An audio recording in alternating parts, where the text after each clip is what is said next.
It is Tuesday, October 14th. It is time to get in the weeds. I'm Jeremy Lambert. That is SP3. And we have WWE Raw to talk about. We have New Japan to talk about today. We are a week away from the NBA season as well. So I'm sure we'll talk a little bit of basketball because we always got to talk basketball here on this show. 2 hours coming at you. We're live until at least noon Eastern. A lot of times we'll go a little bit over because, we love hanging out with you guys. I see in the chat that I guess YouTube has changed the display for some reason. YouTube just does stuff, They just like screwing things up, SP3. But how are you today? I am splendid. Coming off a very, very busy weekend in the world of pro wrestling. I'm glad to be back here on In the Weeds. It was a good show that we did on Friday, me filling in. I got to talk about the Black family, and I see that short is doing very well for itself, of me talking about all the ratings and numbers that the Black family segments are getting. So I'm very excited to talk about the new vision that got created on Monday Night Raw yesterday. I did tap in to yesterday's show. Y'all had a lot to discuss, so y'all didn't go too much in depth on Monday Night Raw, so we can go into the nitty gritty a little bit and talk about the Seth Rollins injury that led to the breaking of the vision. We'll talk about that on the show. Got to talk about that Rhea Ripley and Kairi Sane just having a banger out of nowhere. And that episode of Raw, probably the best episode of Raw that we can ever talk about in a while, at least in a while. Like, I think the last episode that was this good was probably the June episode where Gunther beat Jay, or the Raw after WrestleMania. Those are the only two that comes to mind. That was as good as yesterday's Raw. So I'm excited to talk about that. More excited to talk about Konosuke Takeshita, your new IWGP World Heavyweight Champion, the Alpha, bringing the gold home to the Don Callis family, and Kazuchika Okada hanging up the phone on him. Oh, gotta talk about all of that, as well as that amazing matchup, a match of the year candidate he had with Zack Sabre Jr., Yota Tsuji, and Gabe Kidd redeeming themselves from Dominion, Saray and Shuri going into a different company and trying to steal the show. We got to talk about the Knockout Bros. And yes, we got to talk about the worst match on the show, because Jeremy loves the worst match on the show, because Evil is your new never openweight champion. And apparently Japanese fans are pissed off because he's just going to lose the title to the rookie Aaron Wolf at Wrestle Kingdom. I can't wait. I'm going to be laughing. I don't care if it's my day of the week to be on In the Weeds. The next In the Weeds episode after January 4th, 2026, I am coming on here and being like, my man Aaron Wolf is the uncrowned the uncrowned never openweight champion. Uncrowned. How are we not going to have a never openweight championship matchup? Like, why? January 4th is a Sunday, so Monday would be, that's a main channel Monday too. Huh? January 5th. It's a main channel Monday where Joel's going to have to watch New Japan for once in his life, because he's going to have to. We should just swap. We should just swap ahead of time. Give Joel the day off on that Monday, and I'll just come in.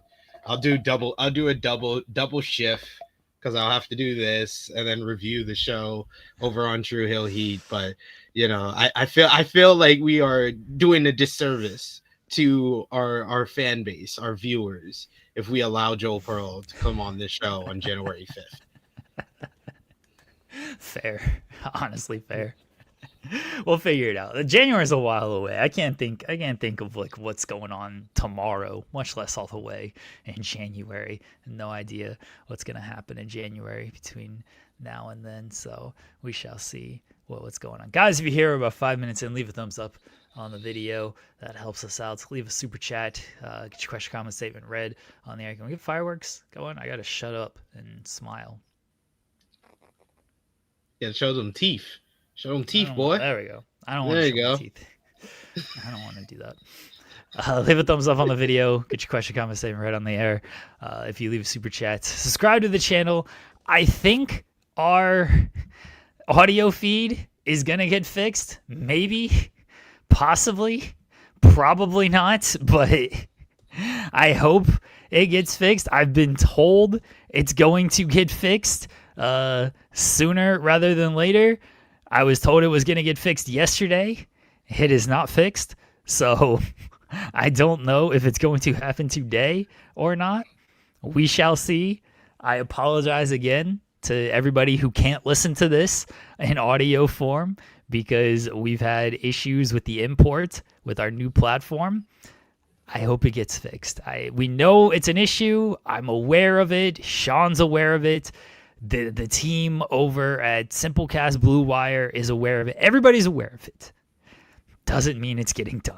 So I apologize to everyone. I hope it gets fixed again sooner rather than later. But I can't do anything about it, everyone. I can't. Outside of send messages, which I can send messages, and then I can't actually do any troubleshooting with this stuff, and I can't make it go faster. But I'm sending messages as often as I can with this stuff. I do apologize again for the audio feed. That the audio listeners can't listen to me apologize and me explain these things. They just don't listen to it at all, unfortunately. Hopefully they go back and listen. They're like, what's going on? Well, I literally get a message every single day of like, hey, do you know the audio feed's broken? Like, yes, I do know it is broken. I don't begrudge these people for messaging and being like, hey, what's going on? Like, I completely get it. It's unfortunate that it's happening this way. Ribby's saying, can you slap these things on Podbean temporarily until it gets fixed? I don't know. That's above my pay grade on continuing to use like Red Circle, because that's what we're using. If we could just keep uploading there, we have deals with certain platforms, and so I don't mess with any of that. I'm told where to do it, and I try my best to do it. And if it doesn't work, then I tell them it doesn't work. So could we create like a temporary feed? Probably. I don't know if that's more hassle though, because the problem is the import is not working. So if we create a temporary feed and then try to import that to the new feed, is that going to screw things up again? And I don't want to do that. So I'm just going by what I've been told. Everybody, I would love to create a different solution, work things out, figure it out for everybody, but I'm just doing kind of what I'm told in this. I hope it gets fixed sooner rather than later, because it's been like 3 weeks, maybe even a month now, and I know it's very frustrating. It's frustrating for me. It's frustrating for Sean. It's frustrating for our listeners who cannot listen to the audio. So again, I apologize, everyone. Hopefully it gets fixed sooner rather than later. It's got to get fixed by the NBA season.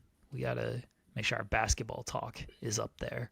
Absolutely. When it comes to this show. What we're going to start doing, I came up with a few ideas. You want to hear them?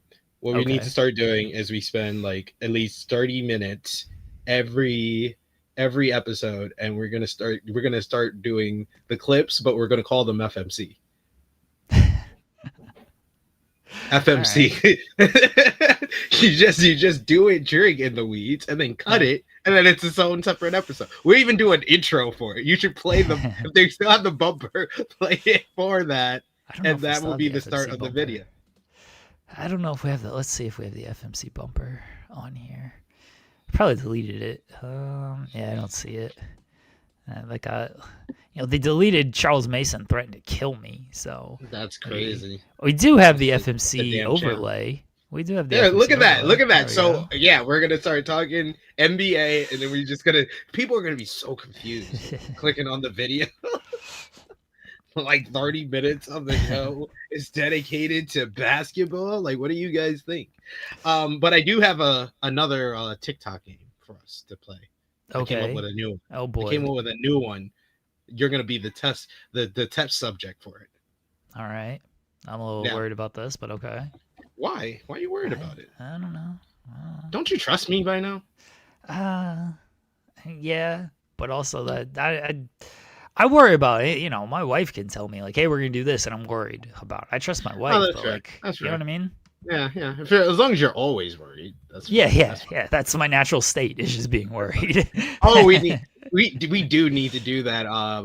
Vala. I know your name. It's very confusing seeing the tags now, the ats now instead of What? their Okay. actual name. They said there was changes on Facebook on YouTube, but I didn't know it would be on our end too. But apparently, YouTube is not saying it's not showing the names anymore. It's showing the ats. So instead of Uh, it saying Valub, it says Blind Roarer now.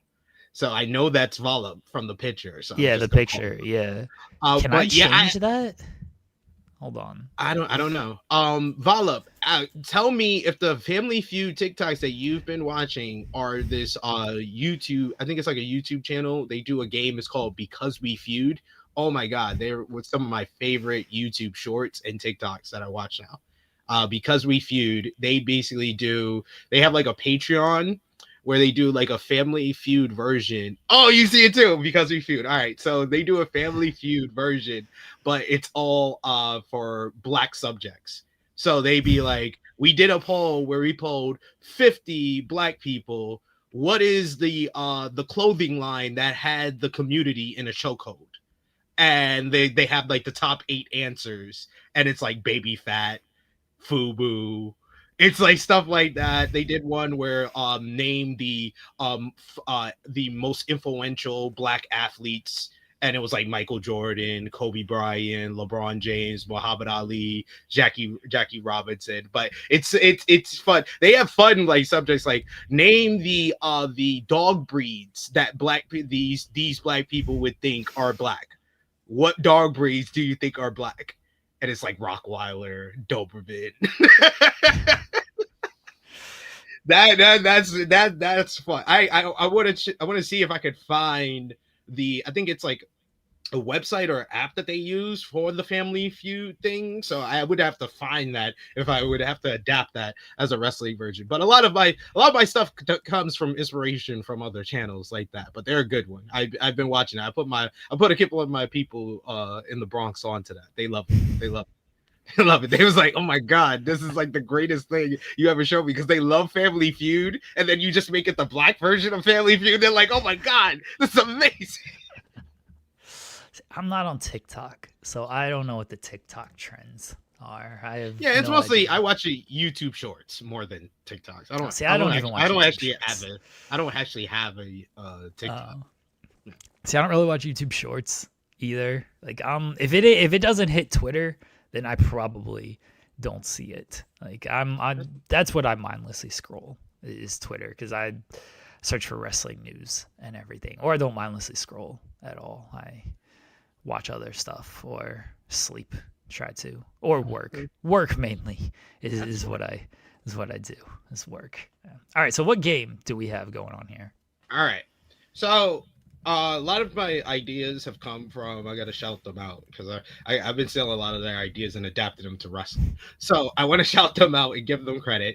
The Deep Three, they're probably my favorite NBA Okay, podcast. I've heard of them. Yeah. Yeah, they're really good, and they do like their own thing called TikTok Time, and they have a whole bunch of games. And one of the games that I found interesting that would be fun to adapt, and I wanted to try it here, is they do build the perfect NBA player, where you have to Okay. basically build the NBA player. There's 5 categories, and you have to build the perfect NBA player. And they let their audience basically choose who has the better like NBA player. But it's like a specific category. Like it's all Yeah. active players, or the oldest players, or players from the '90s, or Okay. players from the Los Angeles Lakers, like something like that. So I made the wrestling version of this. Build Okay. the perfect pro wrestler, and the 5 categories that I have is in ring, promos, body, so size. You could do whatever the wrestler is, you get that body. That's the body that you're putting all this stuff in. Star power presentation, so that can be your push, how you're presented, their star power, or whatever you want to call it. And then the character, whatever the character is, whether it's the redneck chicken, Mark Briscoe, the cowboy, Hangman Adam Page, the daredevil of Darby Allin, something like that. You could pick whatever you want. All right, Okay. so you ready? Yeah. Are you giving me circumstances, like just AEW wrestlers, just WWE wrestlers, Yeah, or yeah, okay, yeah. okay, It's just it's gonna be active AEW wrestlers. So it's only from the AEW roster. And if you pick a wrestler for any of these, like you say, I can't I'm double up. picking this, you can't double up, and I can't pick that person anymore. That person's off the board. Oh, okay. Oh, you're doing this too. You're building as well. Yeah. Okay. Gotcha. So I'll let you go first since I came up with the game. You can go first. Okay. And So I can pick. we'll let the audience, you guys who's watching us live, you will decide in the live chat who has the perfect wrestler. Okay. And I can start with any category. I don't have Any to category. go in. Okay. Yeah, you don't. Gotcha. Yeah. Okay. All right. Let me to start with I gotta write down the categories. All right. So in ring, promos, character, look, and Star power. Presentation. Star power. Okay. All right. We're gonna go with.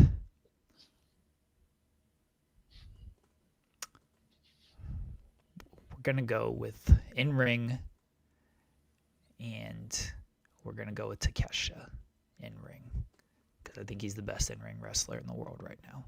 So I'm gonna go ahead and take that. There's a lot of good in ring AEW, but I prefer his in ring over everybody else, and I want to make sure I get that.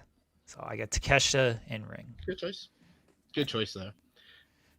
I'm gonna go with promos. Eddie Kingston. Oh, that's good. Yeah, that's a good one. I respect that. All right. Push / star power MJF. Good choice. Yeah. That was my other option for promos. Yeah, MJF on the star power. He's always at the top of the card, no matter what. He's always in something big. Yeah. I'm gonna pick him now because it'll probably be off the board if I keep him too long. I'll go star power Kenny Omega. All right, a lot of all-star tags is what you're getting.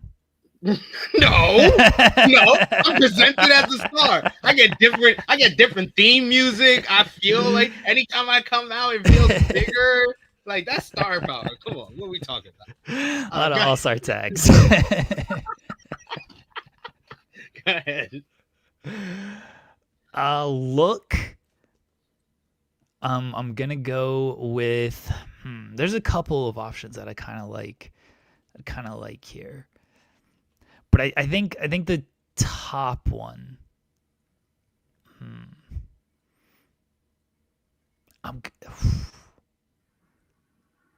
There's a couple that I really like, so I'm not gonna give all of it. Once you pick your look, then I'll give away who else I kind of had. But for look, I'm gonna go with Fletcher. That was the first one I thought of. I'm gonna go with Fletcher for look. That's a good shout. There. In ring, I will go with Will Ospreay. Okay. That's fair. Can't argue with that. All right, so what do I have left? I have promos and what else? Character. Okay. Oh, all right, I feel pretty good about... I mean, character is just kind of... All right, character? Okay. This is... I don't know if it's off the board or anything, but this is what I'm going to take. I have kind of two choices for character. I'm going to go with... I'm going to go with Darby Allin for character. Ooh, that's a good shout. Because just a wild You're crazy. Man. You're crazy. Just a wild man out there. That's what I'm going with character. That was good. All right. Body size. You took a good one with Fletcher. But man, wouldn't it be crazy? A guy cutting promos like Kenny Omega. No, cutting promos like Eddie Kingston presentation, like the biggest star in the room, like Kenny Omega, and can wrestle like Will Ospreay, but has the body of Powerhouse Hobbs. Give me Hobbs' body. Hobbs is a good shout. So Lashley was my other one that I was thinking of. Yeah, I was. That's a good shout Lashley. too. I see Pac and Claudio from Grays in the chat. Those are good shouts too. But there's something about I was thinking about everything else I have. I was like, Hobbs doing all of this? That's perfect. That's it. All right. Final one, promos. I got these. I see people saying Tony Storm, and like I completely respect the Tony Storm stuff, but the based on the guy that I'm kind of building here, which is great in ring, but also just a wild person who wants to murder you. So I need the promos to. I guess Tony Storm could kind of take that tone with it, but the way I'm thinking, and people will get this when I name who I'm about to name. I'm talking serious, like killer kind of tone, real gravity to it. You got a good one with Eddie Kingston. I think I got a good one too. Samoa Joe. Ooh, that's a good one. Good shout. Good shout right there. Yeah. Fucking good shout. So character.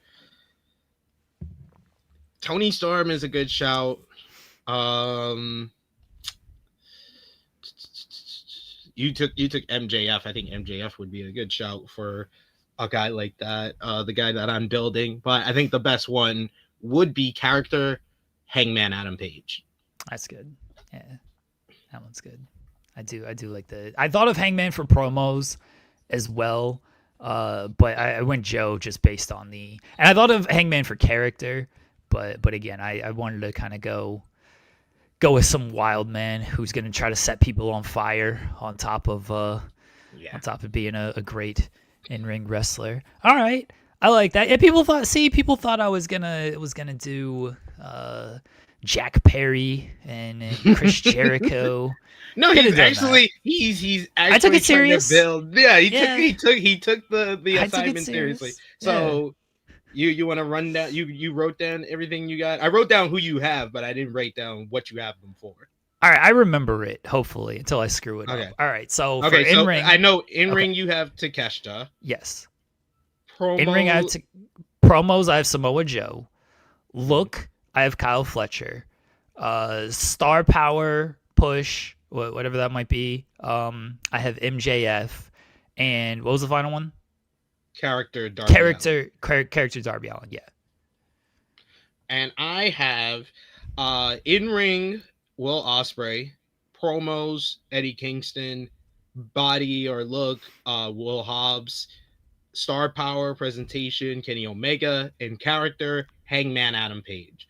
Okay. So let us know in the chat who you think built the perfect wrestler, or let us know if you're watching on demand in the comments who you think built the perfect wrestler between us both. There's some good left though. People mention like Swerve for character. Yeah. I mean, there's a lot of good people in AEW. Yeah, you could build another great wrestler off of people we didn't end up picking here. Honestly, it's very true. You want to do the same thing for the current WWE roster? Okay. All right. You can start first this time. All right, I'll start first. Where should I go with this? Now we'll see how serious I take things with WWE. Let's see how serious you take it with WWE. But because it's WWE, I think that this year has shown the women are better, and we didn't pick any women between the two of us for AEW. I know we had Toni Storm as an option, but I'll go in ring Io Sky. That's fair. Yeah, I can't argue with that. Star power, presence, all of that. Rhea Ripley. That's who I was gonna go with too. So that's our move. Rhea Ripley. Star power, presentation, Roman Reigns. Yeah, that's good. Yeah, that's a good one. All right. All right. I was thinking promos. I don't like. Okay. Yeah, I'm trying to see how serious I'm going to take it with the rest of this now. Just give me like a big star like Rhea Ripley, but like nothing else really on the level. I'll You know go. what I mean? I'll go mid-level with everything else. Yeah. But I'm like the biggest star in the room still. Yeah. Just like the people who like, it's like, why is this person getting a push? Why is this person getting it a push on there? It's true. I was thinking like the Miz for promos, and people will be mad at that. Like the Miz is like a fine WWE promo. Yeah, he's a good WWE promo. Yeah. Very good. It's a very good WWE promo, honestly.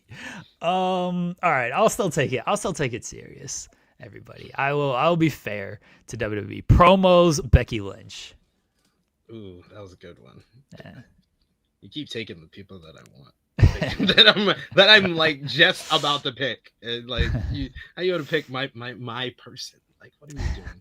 That's right. That's right. I was taking. It's not just me who thinks Becky Lynch is the best ever on promos. Sports Illustrated says it. In the Weeds says it. Everyone's saying it. Let's go. Character. Let's go Gunther. Giant loser, Gunther. Okay. Looking like How a little is he a giant bitch. loser? He's won every time. He's had a title the entire time he's been in the company. Remember when he was the champion against Damian Priest and he was looking like a bitch every week? Oh, I remember. I remember, sir. But the Ring General has been one of the better characters in WWE this year. And the only reason I was gonna think, but the key thing that I said was active roster for WWE AEW, because I would have went with character Naomi. Fair, honestly fair. Yeah, Naomi's character is fantastic. All right. Or I would have went with character Kevin Owens. Like, you got two of the best characters are currently out right now. Yeah. All right. What I got left? In ring, look, and character is what I have left. Mm-hmm. Okay. Yeah. Okay. I'm gonna stick with my theme, and people will get my theme by the end of it. I hope. Maybe we shall see. In ring is not like tough, but it's a little tough. Let me get. Oof.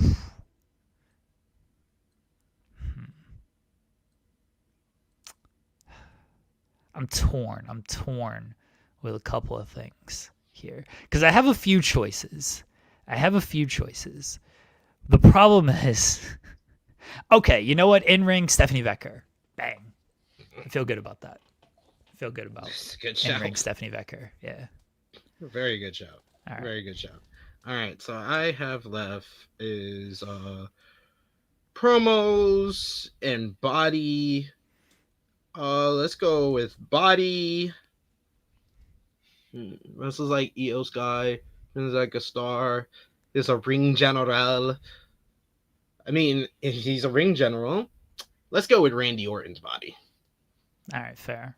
Yeah, I thought about that, but that doesn't stick with my theme, so I couldn't do it. All right, so we have character, and we have look. Okay. Look, Jade Cargill. That's a good one. Feel good about that.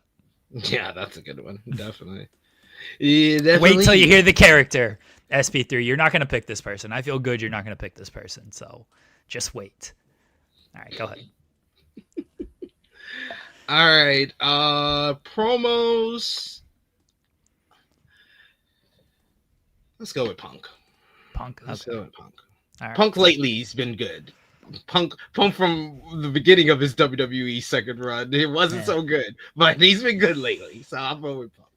All right, folks. So let me set the scene here for everybody. Everyone knows what we're about to do here. Star power, Rhea Ripley, right? Promos, Becky Lynch. In ring, Stephanie Becker. Look, Jade Cargill. Everyone can see the theme here. I'm picking all women for my theme here, because WWE is a women's wrestling company, and so I'm building the perfect women's wrestler. What do we need? We need a character to round all of this out. What's the most important thing you need as a WWE character? You need a catchphrase. And who has the catchphrase in WWE? What time is it, folks? It's Tiffy time! Oh my God! I did not expect you to go that route. I literally penciled in someone else. And when you said catchphrase, I was like, wait, it's not that person. Then you said catchphrase, I was like, oh, shit. He's saying, I know who he's saying. Who did you think I was going with? Character, I would have went with Chelsea Green for the wrestler. If you're making the perfect pro wrestler, I think with everything else you got, Chelsea Green's character would have topped it all. I mean, I agree. But you need a catchphrase. Chelsea Green doesn't have a catchphrase. You need the Tiffy time catchphrase. Chelsea Green is by far the best character. I don't disagree with that at all. But again, she does not have the catchphrase on there. So you got to have the Tiffy time out there. That was great. That was great. That was great. Bianca Belair would be, but she's not active right now. She's not active. So I couldn't.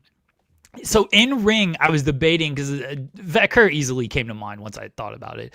But I was thinking Julia, but I'm like, Julia WWE does, you know what I mean? Yeah. So I didn't want to like pick Julia because her in-ring in WWE, she hasn't really gotten shown what she could do. Lyra would have been a very good shout. I saw someone say Lyra. That would have been good. That would have been good. You really messed my whole drafting up for this when you said Becky for promos, because that was gonna be my third pick. I was like Io in-ring, Roman star power, and Becky's promos. I would have had it one. When you did that, I will concede you won the second one. Look at that. I think we're neck and neck for the AEW one, but for the women's one, you won, even despite the Tiffany at the end. You gotta admit though, on the WWE character, I mean, look at her. It's a one-dimensional character. Yeah, they love that shit. They love their one-dimensional characters. She's been the most catchphrase. Outside of Rhea, she's been the most like pushed woman this entire year. She hadn't lost all year until she lost to Vacker. So they love Tiffany Stratton. It's not really a character. It's not. No, I agree. I fully agree it's not a character. You don't need an actual character. You need a catchphrase. He basically said, if you can cut promos like Becky Lynch, if you got the star power of Rhea Ripley, if you wrestle with like Stephanie McCare and you look like Jade Cargill, it does not matter who your character is. Yeah. You just need a catchphrase. That's it. And she has the catchphrase. The character is Tiffy time. I don't know what else Tiffany Stratton represents. I don't know if she's good. I don't know if she... So I thought about Asuka. I thought of Asuka as the character as well. But again, Asuka would have been better. Chelsea would have been better. I concede both of those things. We are talking WWE here. Tiffany Stratton is more over and gets more opportunities because she does Tiffy time. I understand there's other aspects that go into it, but the Tiffy time is so over the top, and they love that shit. They love it. The same thing being said multiple different times. It's the same... Her pointing to her wrist. Yes. It's the same thing with Jey Uso. If I was building a male character, I would have said Jey Uso, the character. What's his character? Yeet. That's the character. That's all you need. LA Knight. What's the character? Yeah. You just need the catchphrase. I was thinking about LA Knight for promos. I was thinking about that for promos right before I went with Punk. So that's all you need. That's all. Should we do one for TNA? Oh boy. For TNA. Oh boy. Let's go. I think that would be the hardest. All right. I'm not taking the TNA one serious. That's not a serious company. I'm not taking it serious. Absolutely not. I took the first two very serious. Even the Tiffy time thing, like that was still, my logic there is flawless. Everyone can admit my logic is very flawless. AEW I took very serious. TNA, no. Absolutely not. All right. You ready to TNA? Why not? Do you want me to start? You can go first. Okay. Oh.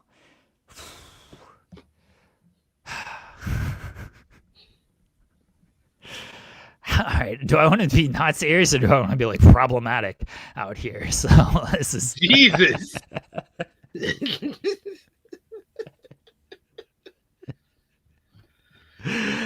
Look, star power, charisma, in ring, promos, character. Yeah. Okay. All right. I guess we kind of count some NXT people, right? Like Kalani counts. She's the TNA Knockouts champion. Kalani counts, but Trick wouldn't anymore. Trick wouldn't? Okay. I'm not counting Kalani, or I'm not taking Kalani, by the way. Even if we counted some NXT people, I don't know if I would really even draft them anyway. Yeah. In ring, I'm so sorry. Victoria Crawford. He wanted to show right from the top. I'm not taking this seriously. Wow, that was a ballsy move. He just said, "I am not taking it seriously." Right from the first draft pick, he was like, "All right, I'm being serious." Michael Olowokandi. I think that's the worst I can go with out of everything. I think so. In ring, I'll go with Leon Slater. All right, you're actually taking it serious. Okay. All right. Oh, you what? No, you know what? I'll call your bluff. I'll call your bluff. You know what? I'll call your bluff. In ring, give me Indy Hartwell. Indy Hartwell. Okay. Give me Indy Hartwell. Not to be mean. Now we're gonna play who can make the worst. Not to be mean. That was my second choice. I was debating on which one I'm taking here. Yeah. Whew. Okay. All right. Oh man. Promos. All right, folks. I'm sorry. I'm very sorry. Tessa Blanchard. Damn it! I was gonna pick her for star power and presentation. She's actually she's presented like a star though. I mean, they do present her like a star. Her promos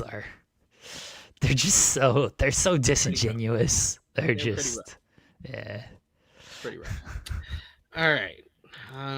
What we got here? Character.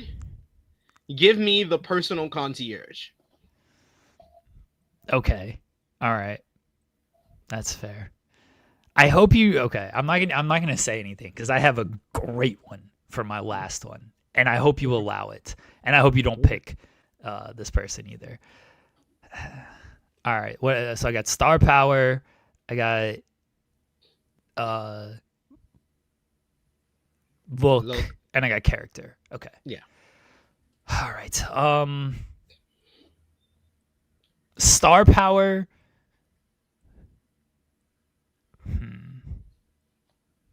Star power and push. So Hometown Man's a good shout. I feel like I could pick Hometown Man for any of these, honestly. Yeah, it's basically a race on how to get Hometown Man. Yeah. Because he doesn't do anything anyway. All right. Star power / push. I'm gonna take.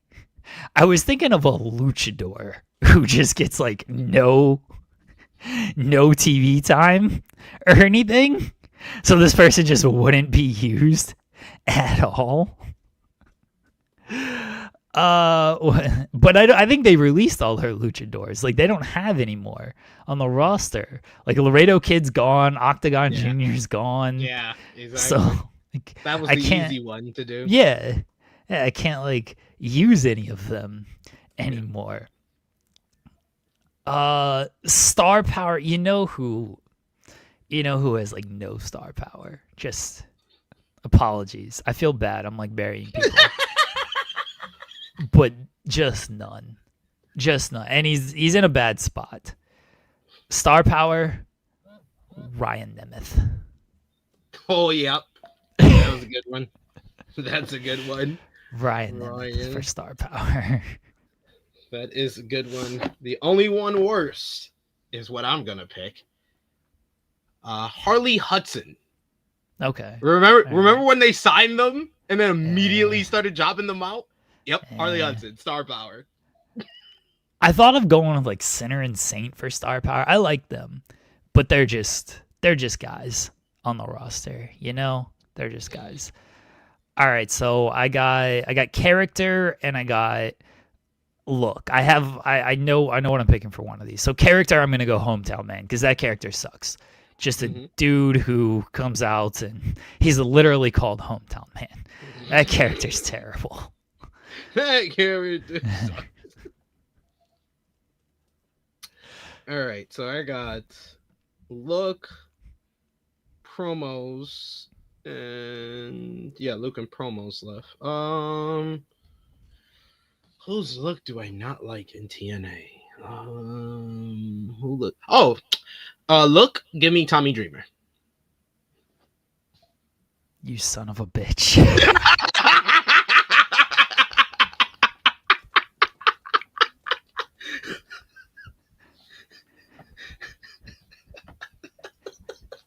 You son of a bitch.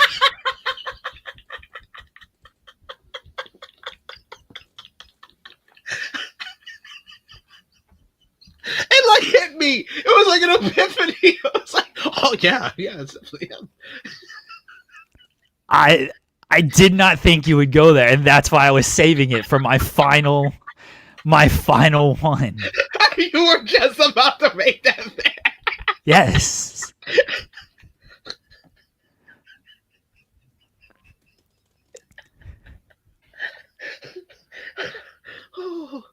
Oh, that was awesome. All right, if I'm giving you Tommy Dreamer, who has appeared on television but has not wrestled, I don't care that he handed his boots to the Hardys on Sunday. You gotta give me Bubba Ray. Yeah, that's okay. Fine. That's fine. All right. That's fine. He's gonna wrestle again. Yeah, he's gonna wrestle again. 100%. He's gonna wrestle again. That's fine. Oh man, that was awesome. Promos.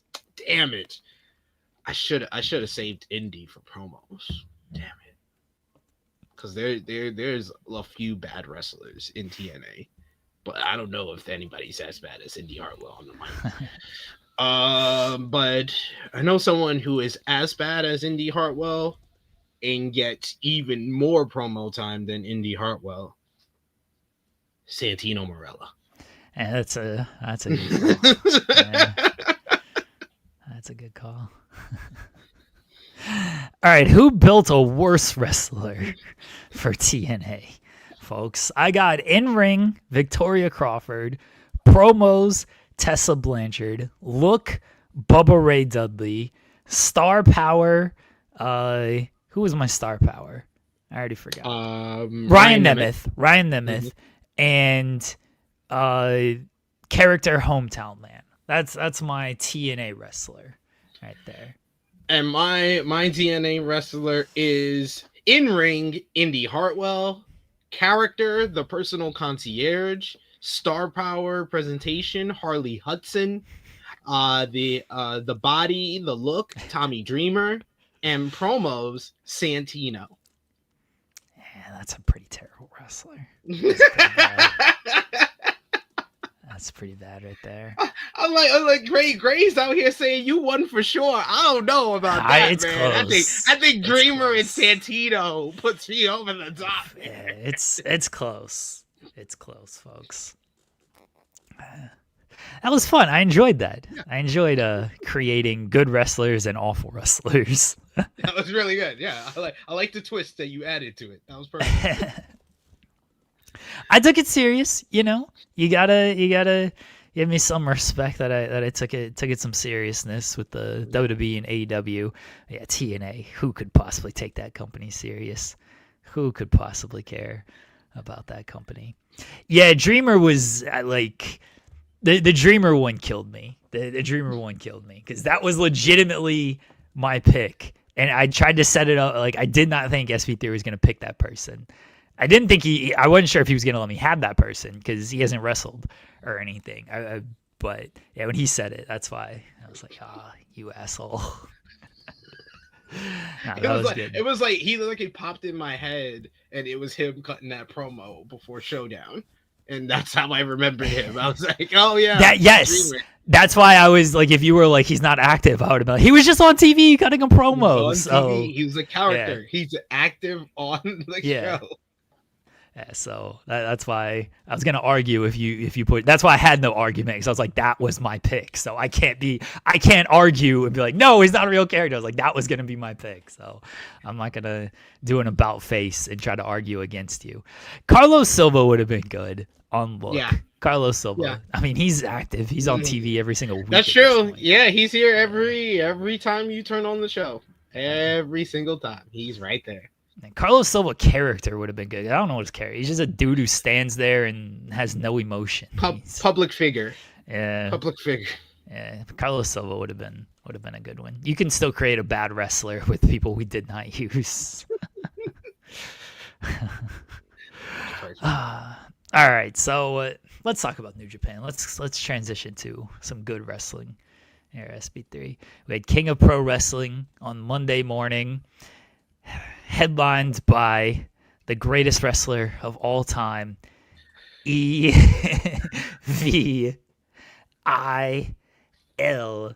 the four-time, never open weight champion. I loved your tweet of like, I just woke up and the first thing I see is Evil winning, and I just went, good morning. Yeah, I was so excited. I was like, this guy just gonna tell me good morning. Like it's good. Like it's good. I woke up to this. I was like, SP3, Mr. Suri, and Sarai. I'm terrible with these names. Siri match. I was like, this match rolled as the opening match. He missed this match that I know he's gonna go back and love. And he woke up, and the first thing he sees is Evil. I know he's so mad right now. I like overslept because I stupidly stayed up and watched TNA Bound for Glory, and then overslept. So I don't sleep. I didn't sleep. You just gotta grind through. Overslept, and then I woke up to that. I was like, oh man. I turned on the TV, it's Evil and Bolton Ole. I'm like, oh man, I thought I'd slept long enough to at least miss this. I woke up to this. Like, what are we doing? But yeah, I went back and watched the full show. I think it's the best show that they've had this year since New Beginning. I think this and New Beginning is the best like major shows New Japan has had, especially the like you said, the opener was awesome, and the final three matches all delivered. They all delivered, including the main event, which was a match of the year candidate. Yeah, like the top two matches were absolutely outstanding when it comes to just everything that in ring, and then the finishes and who actually won. Like they hit on both of those. So Takeshita wins the main event, defeats Zack Sabre Jr., is the new IWGP World Heavyweight Champion. You know, we thought there was some momentum for Zack that he might end up getting it, but they made the right choice with Takeshita. Yeah. And it looks like go ahead. Could we talk about the commentary? I love Walker Stewart. I love Chris Charlton. I love them so much. They're a great commentary call. They had a great call throughout the show. But goddamn, did they lay it on thick that this crowd was gonna boo Takeshita? Yeah. Only for the crowd to they literally said that Zack told Chris that, oh, if this crowd is cheering the guy that they chose Evil over, then I'm in trouble.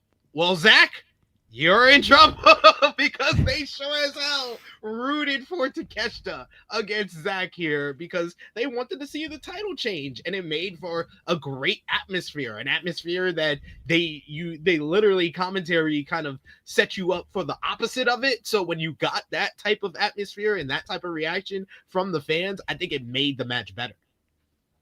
Yeah, yeah. Then I like Takeshi's post promo as well, where he's like, I know people might be upset. Whatever. If you got some shit to say, come say it to me. And then, Goto comes out. But yeah, the crowd was on Takeshi's side during it. And it was, the commentary was trying to be like, oh, we don't know how they're going to react. They're going to boo. And it's like, nah, they didn't quite. They respect the good wrestling, man. They respect it when it comes to Takeshi. I'm glad he won. I think that was the right call. They're doing Goto and Takeshita at Homecoming, Tanahashi Homecoming.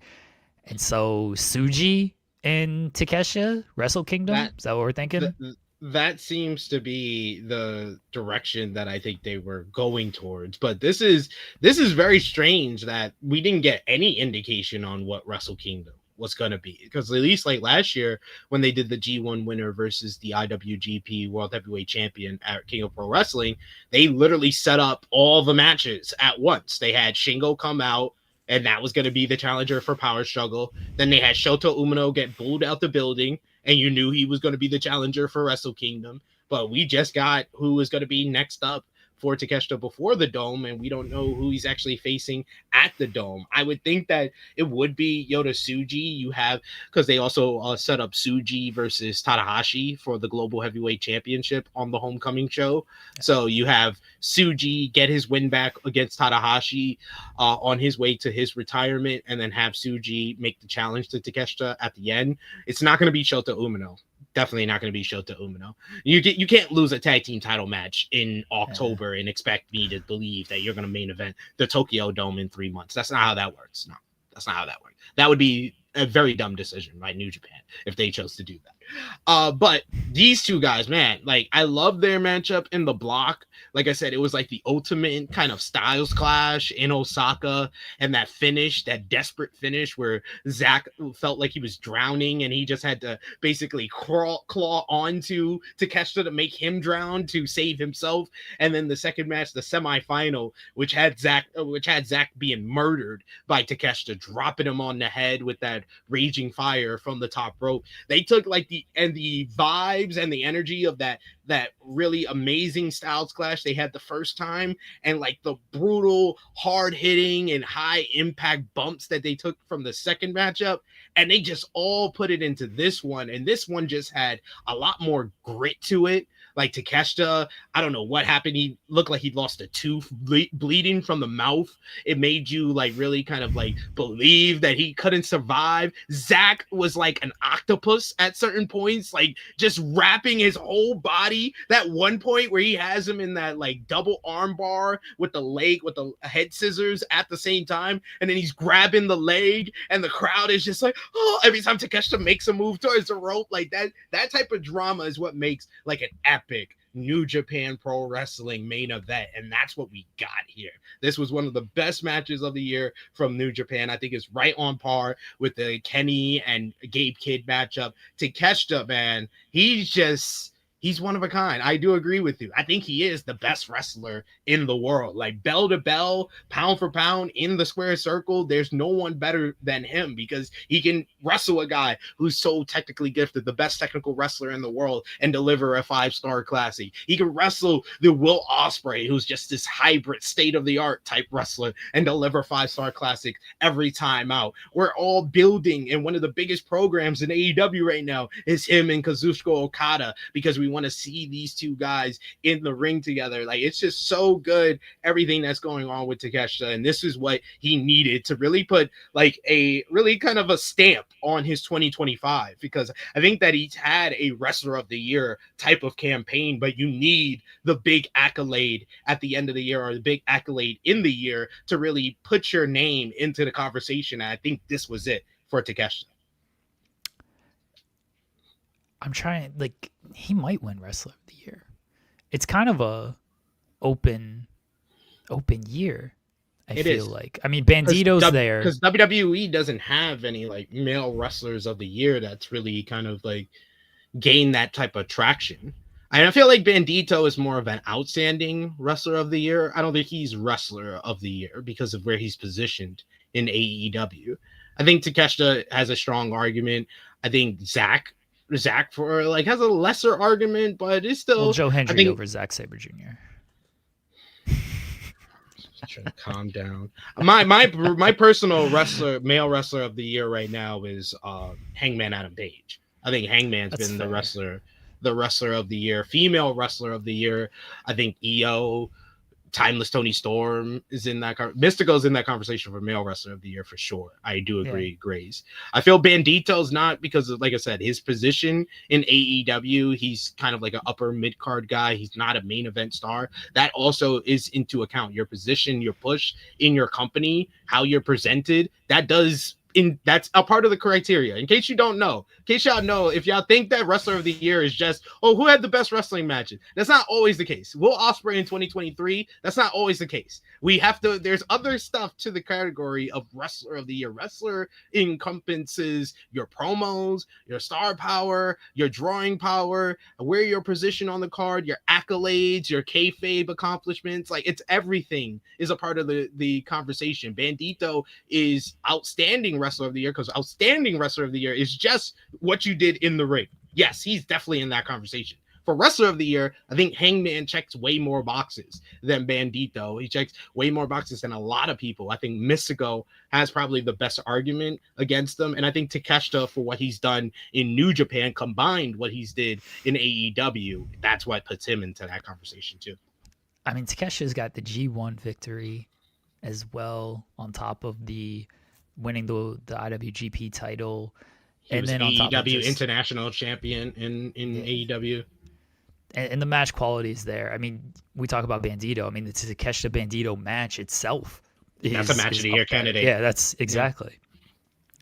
So, yeah, Takeshi's got a really strong argument for wrestler of the year. We got a few more months, but with Ospreay being sidelined, with Swerve being sidelined, those are always guys who will stand out. Kenny's probably not going to have the overall catalog.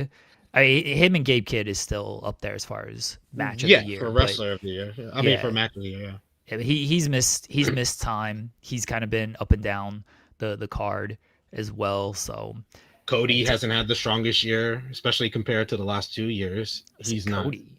not. I said Cody hasn't had the strongest year. I know. He's out of the conversation, really. Yeah, no, I was agreeing. My shock was Cody being mentioned at all, because I wasn't even thinking of like in ring. But he has been in that wrestler of the year conversation the last couple of years. So yes, that's what I'm saying. Him and Ospreay have been in that kind of like top 3, top 4 in 2023 and 2024. Who is it for male WWE? Like, who? It was Gunther until SummerSlam. Seth has a good argument for everything that he's accomplished. It might be Seth. Yeah, despite my issues with his character work, I think like accomplishments wise, where he's positioned on the card and the moments that he's created, Seth probably has the best argument. You know who's gonna end up having an argument, and he might get there? John Cena could end up there. I know like the match quality isn't great for certain stuff, but that was a whole conversation that started because Romeo asked me this after Crown Jewel. He was like, well, does the bangers he's having lately make up for the heel run and stuff? I was like, no. I was like, you have to like just think about it in retrospect. How will you remember the John Cena retirement tour? And I was like, I think that it's a fair thing to assume most people will look back on the retirement tour as a retirement tour of 2 halves. There was a half that wasn't good, and then there was a half that was good. It's not going to just be remembered for the good. You are going to remember the bad as well. So I don't think that Cena is in that conversation or can make an argument to be in that conversation if half of your year is not that good. Here's why I think he might be able to get there if he closes strong. He's got 4 more appearances, at least 2 more matches, because you suspect he's going to wrestle at Survivor Series. He's going to wrestle in his retirement match. We don't know about the Raw match, if he's going to have the matches on Raw. We just know there's appearances. We can't say for certain he's going to wrestle in Boston or MSG. I would suspect he does, but those aren't guarantees. Here's my argument of why he could get there, and I'm going to use a sports analogy here. You can have a bad first half. You can be down by 20 in the first half and still win the game. You can come back in the second half. You can lock in. Your defense can tighten up. You can hit all the shots. You can still win the game, even if you're down by 20 at halftime. He has a strong enough close to this year. He can still win the game. The Rumble was whatever. Elimination Chamber was good. The match itself. That was a good match. Yeah. Character-wise, I mean, the character was what, but like positioning, he was always positioned at the top of the card. You want to drawing? I mean, he's the reason why they're doing any business this year at for this point. If you were making an argument for John Cena being biggest box office draw of 2025, I don't think there is a argument. He is that. He's the box office draw of 2025. He's not Wrestler of the Year. I don't. You could. I'll let you finish, but he's not. I have the perfect response for how you set this up. But go ahead. All right, that's fine. My other argument is like it just ain't a strong year for Wrestler of the Year for WWE men either. I'm not. My argument, by the way, is not John Cena as Wrestler of the Year overall every company. Yeah, he's talking about my argument is men WWE. That's it. I won't even argue WWE because I'd give it to Io. I'd give it to Rhea. I'd give it to Becky. I'd give it to all of them over John Cena. Male WWE, there ain't a whole lot of great arguments. I mean, we're talking about like Seth. I think Seth has a better argument. Gunther has a better argument. Obafemi has a better argument. I think you could say if your argument is Cena's been top 5 male wrestlers of the year, then I think that I can see where you're coming from. But to make the argument that he's Wrestler of the Year, I think that too many people like that even are just getting a relative push, not as big of a push as him, like Dominic Mysterio. Dom's a good show. H1 just mentioned that. I'm sorry, I got to call you H1 because I don't know your name because they got the tags now. But H1 says, like he said WWE. That's Jose Alvarado. I'm pretty sure. Jose. Dom has had a great year and he's elevated himself. He's Intercontinental Champion. He's Triple A, Mega Campeon. Like he's been doing his thing. I would say he has a better argument for it. Javon Evans does not Xena Howard like style. I do. Like he's great. Javon Evans is great, but what did I just say about Wrestler of the Year? It's not. Hey, there's no criteria. Just pick your favorite wrestler from this year. No, we're actually talking about an award that has criteria. I'm not asking who's the wrestler that you like to see the most. No, let's actually look at it from like it has a criteria. Let's look at it. In-ring work, his promo work, his character work, his drawing power, his position on his show, where he's been pushed, his accomplishments, his kayfabe milestones. Those last 2, he's got none of them. So what are we even talking? Why are we even bringing him up? Okay, the genuine question. I'm not trying to troll because my memory sucks, and your memory is better than mine. Does anybody have 2 matches on the level of Cena, Cody, Cena, AJ? 2 matches. Io Sky. That's it. Male. Oh no one. Okay. Yeah, no. Because I was trying to think, like, I think those two matches are easily top 3, top 4 for WWE this year. So I was trying to think. Seth has the triple threat at Mania. Yeah, but I couldn't think of a second match with him. That is, I like the Cody match at Crown Jewel, but I don't think that was as good as either of the Cena matches. No. And it's not better than either of the Io Rhea matches this year. So yeah. And then. Cody, I'm looking at the male. Cody has the Seth match, but like Cody doesn't have like super standout matches this year. Gunther has the Punk match at SummerSlam and anything else that Punk match at is a SummerSlam, standout. The second J matchup, and he was given the task of having a good matchup with Pat McAfee. and he did. True. He had a good match with Pat McAfee. He made Jay. A good match with Goldberg. The Goldberg match. He gave Jey Uso his moment. He gave a good match with Goldberg. Like the fact that they gave him Goldberg, Jey Uso, and Pat McAfee in a 3-month stretch, and it didn't stink. That is his whole argument for being a wrestler of the year. That's fair. Yeah, that's honestly fair. Okay, but you admit that nobody has the 2 matches on the level of John Cena. Okay. No, right. I don't think anyone has 3 matches on the level of those two and the Logan Paul match. Okay, all right. We'll see. I think Cena can make a push for Wrestler of the Year when it comes to by the end of the year.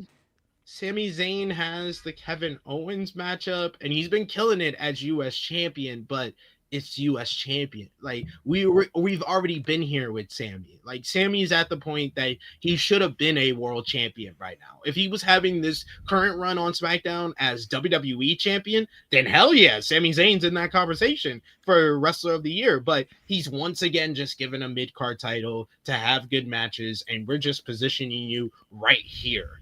I feel like Sami Zayn's 2024 and 2023 and 2022 were much stronger than his 2025.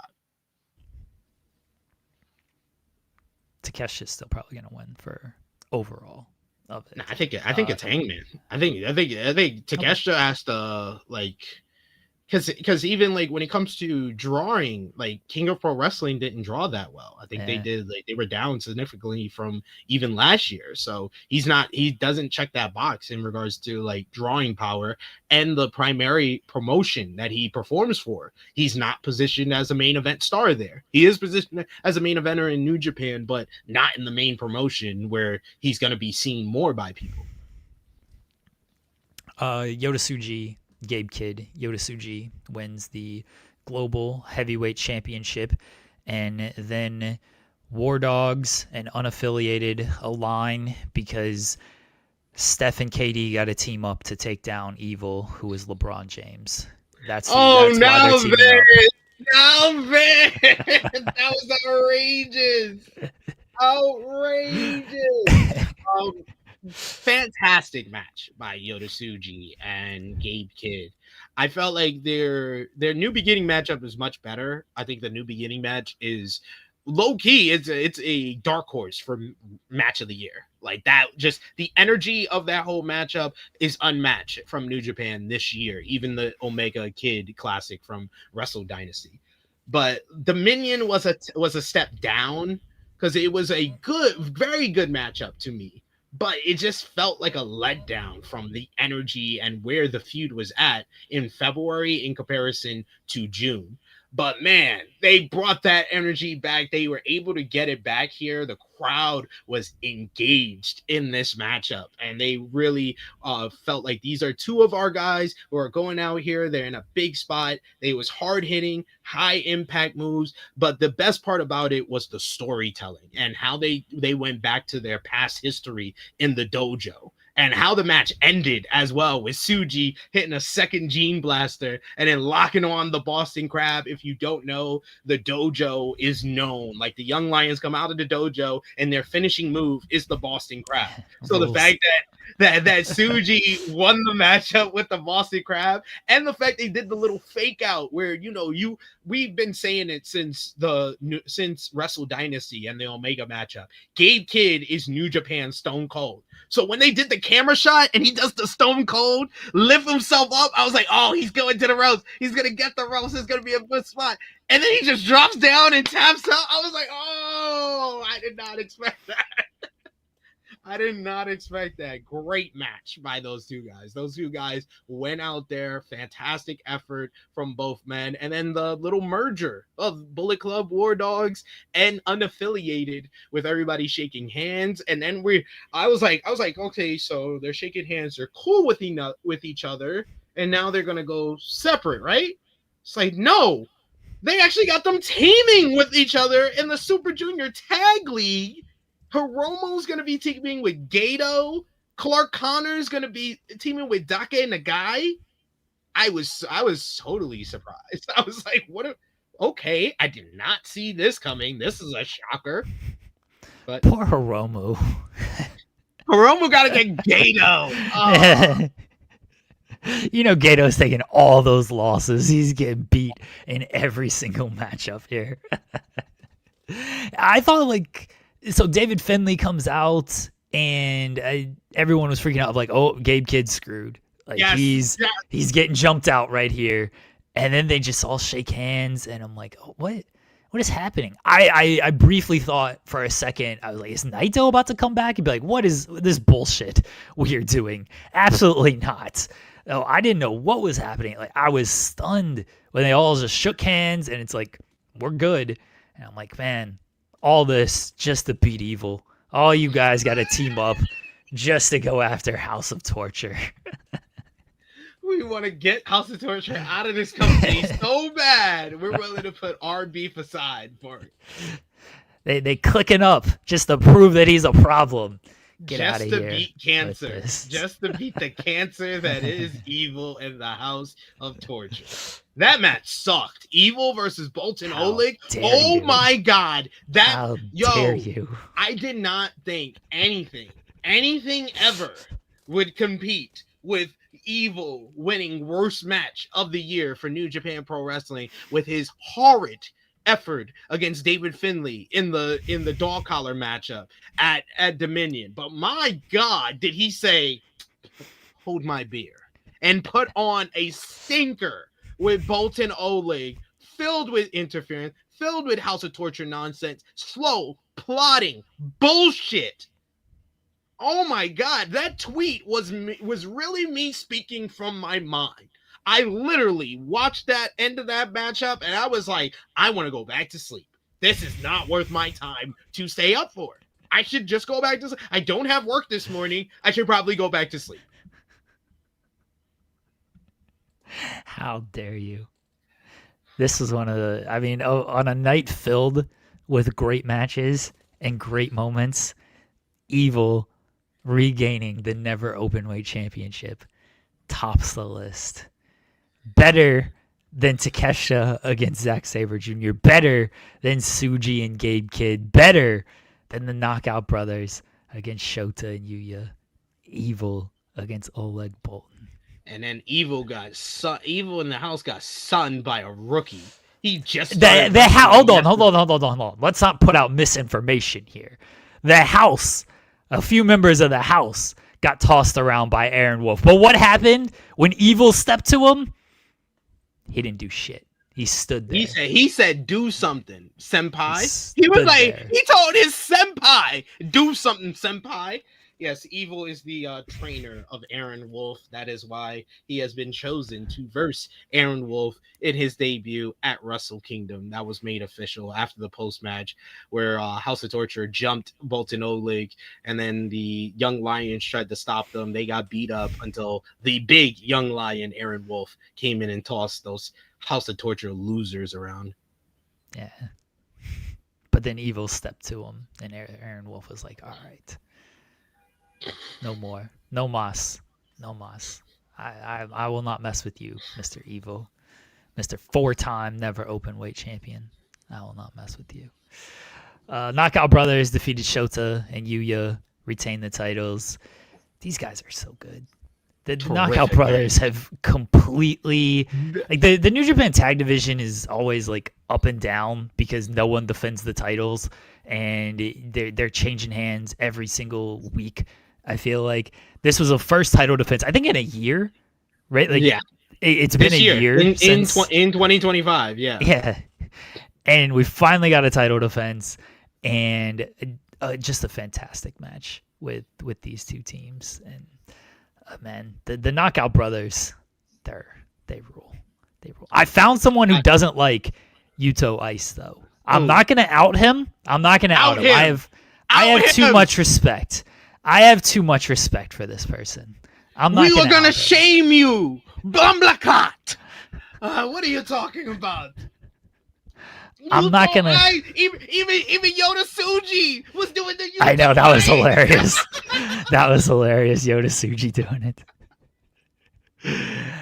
I'm not gonna out this person. I had too much respect for this person, but I was stunned when they told me I'm rooting for them to lose the tag team title. I was like, what?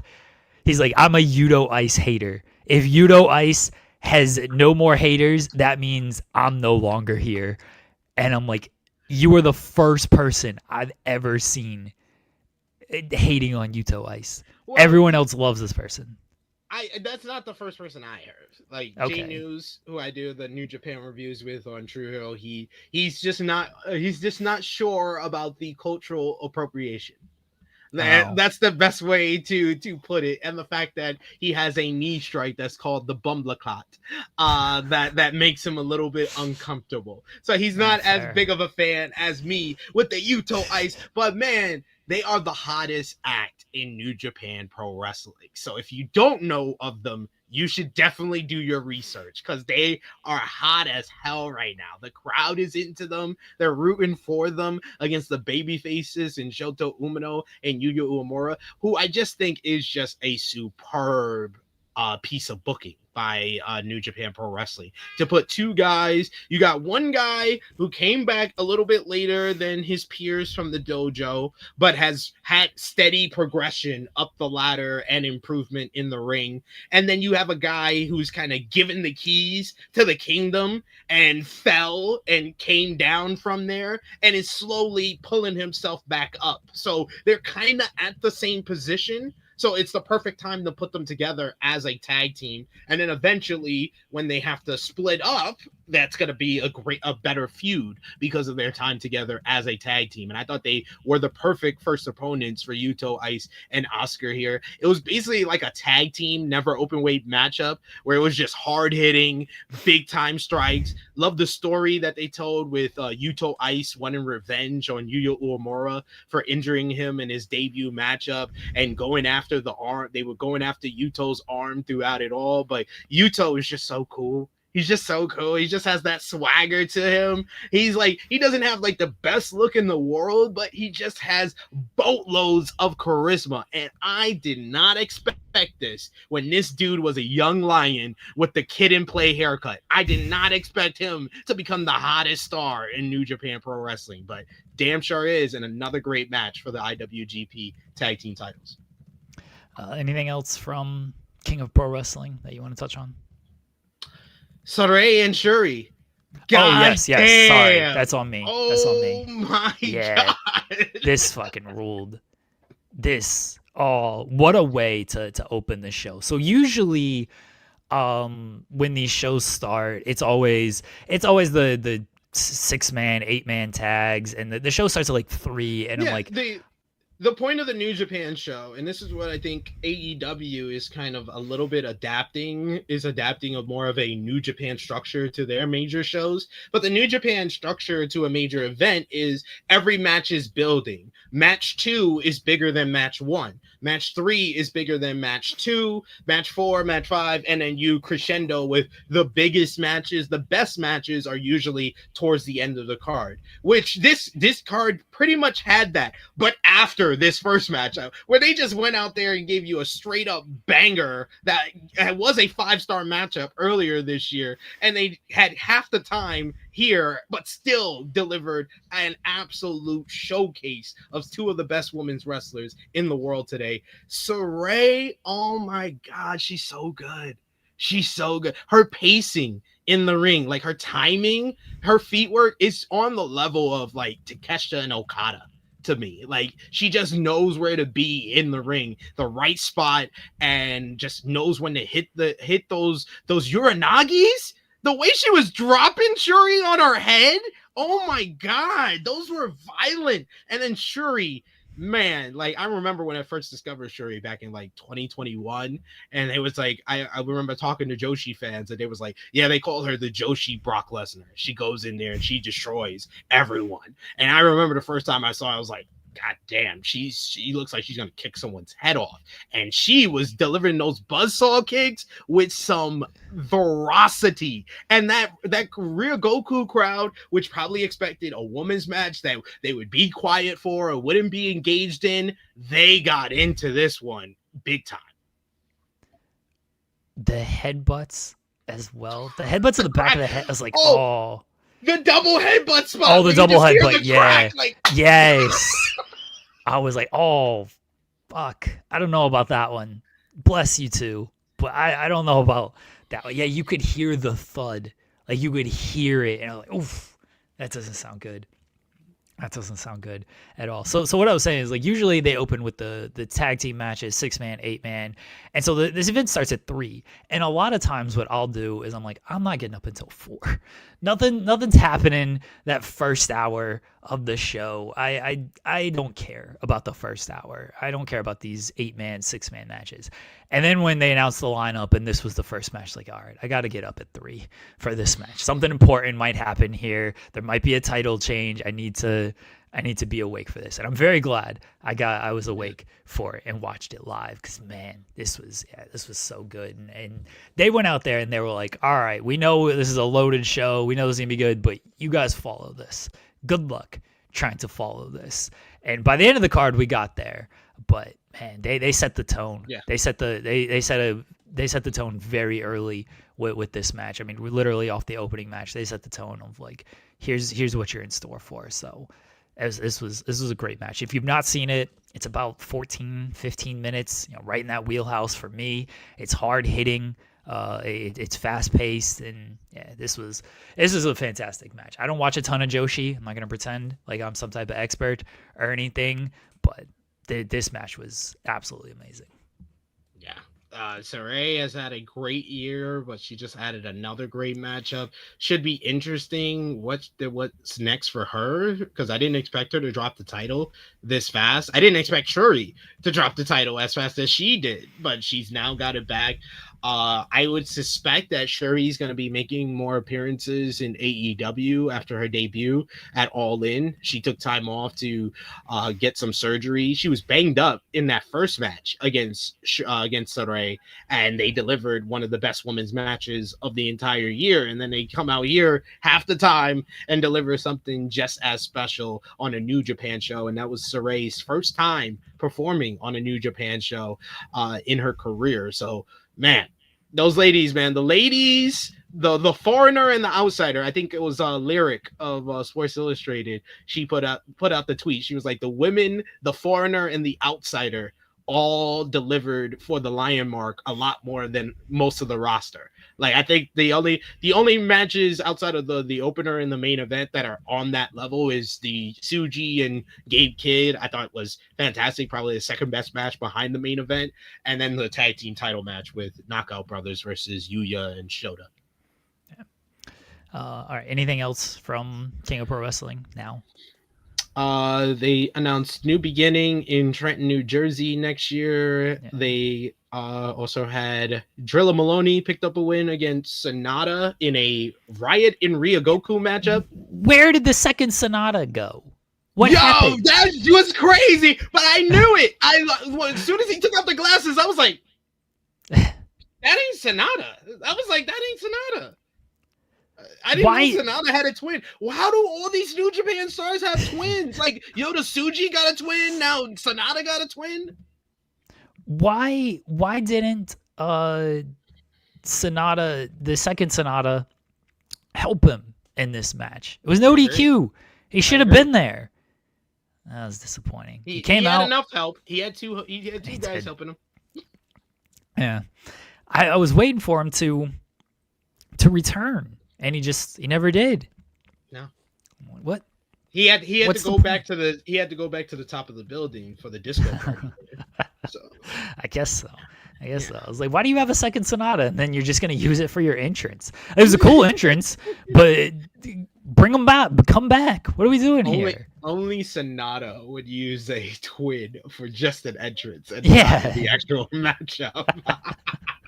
And Hiroshi Tanahashi and El Phantasmo went to a time limit draw. I was very much confused on why they ended the match that way, because they basically ended the matchup with Tanahashi about to lose but holding on until the end, when wrestling logic should always be the champion. The title change should be the thing that you're teasing towards the end. And especially if you would have done that, it would have made more sense. If Tanahashi's getting a shot at a bigger title at the next big show, you should probably have him in a position where he was going to win that one and you're giving him this title shot as because, oh, that went to a time limit draw, so we're giving you another chance to win a title before you retire over here. But the way you laid out that ending, it was like Tanahashi was about to lose, and now he gets a title shot. But then again, we're going to talk about Monday Night Raw, where Roxanne Perez lost a tag team match, and now is getting a title shot. So,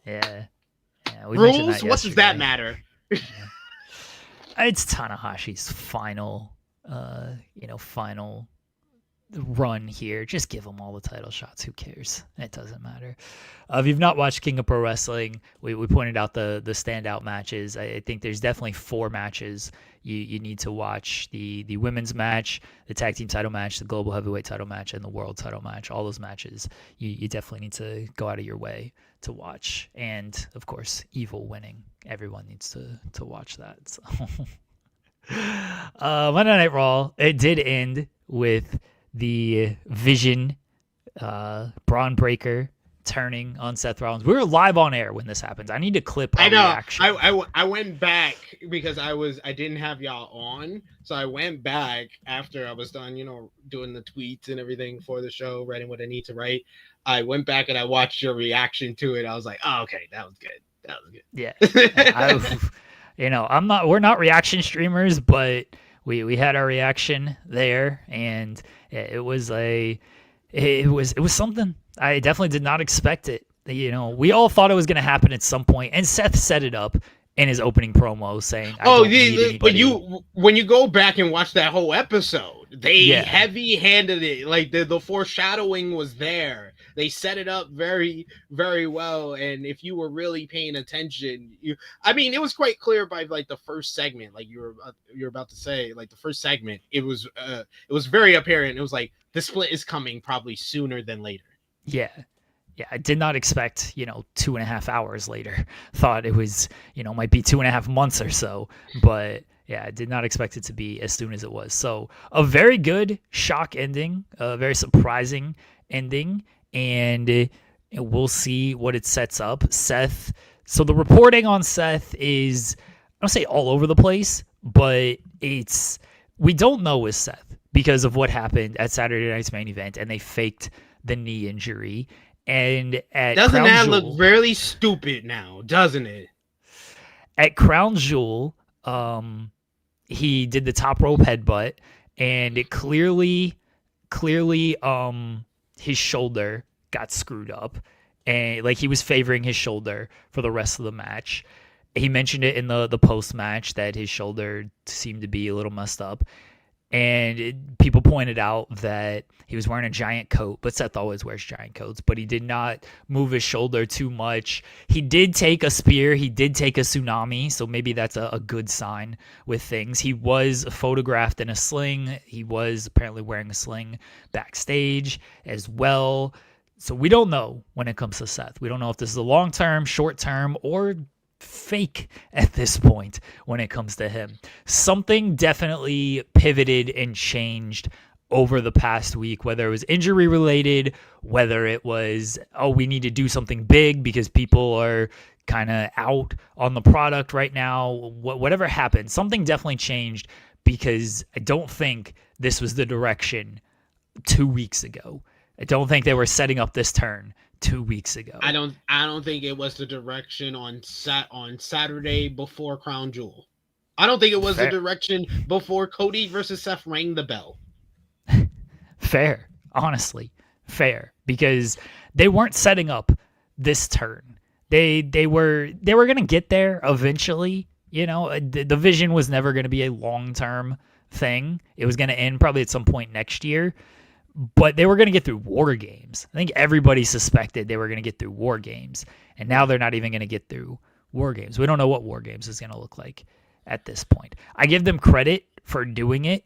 We talked a little bit about it yesterday of like, if you have your guy and you think he is your guy, make him your guy. You don't need to wait. Oh, he's young. Oh, he needs seasoning. They've been telling you Braun Breaker's a future main eventer. Just, okay, make him the main eventer then. Exactly. Why does it have to be 5 years down the line he's the main eventer? Why can't he be that person now if you think that highly of him and you keep touting him as this person? Just make him. Clearly, they put a lot into him. They put him in a high-profile position.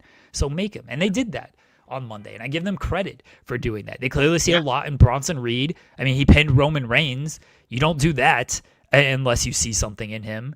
And they have him aligned with Heyman and Breaker. So I give him credit for this pivot and playing it out like this. What did you think of everything and then moving forward with these two? This might be one of the big creative decisions, or best creative decision that Triple H has made this year. It felt like one that felt reactionary, in that Seth is injured and we need to pivot in a different direction, or ratings is down, we need to go in a different direction, or people are down on the product, we need to go in a different direction. But it felt like the first case of we seeing Triple H do a very Vince McMahon panic button booking reaction.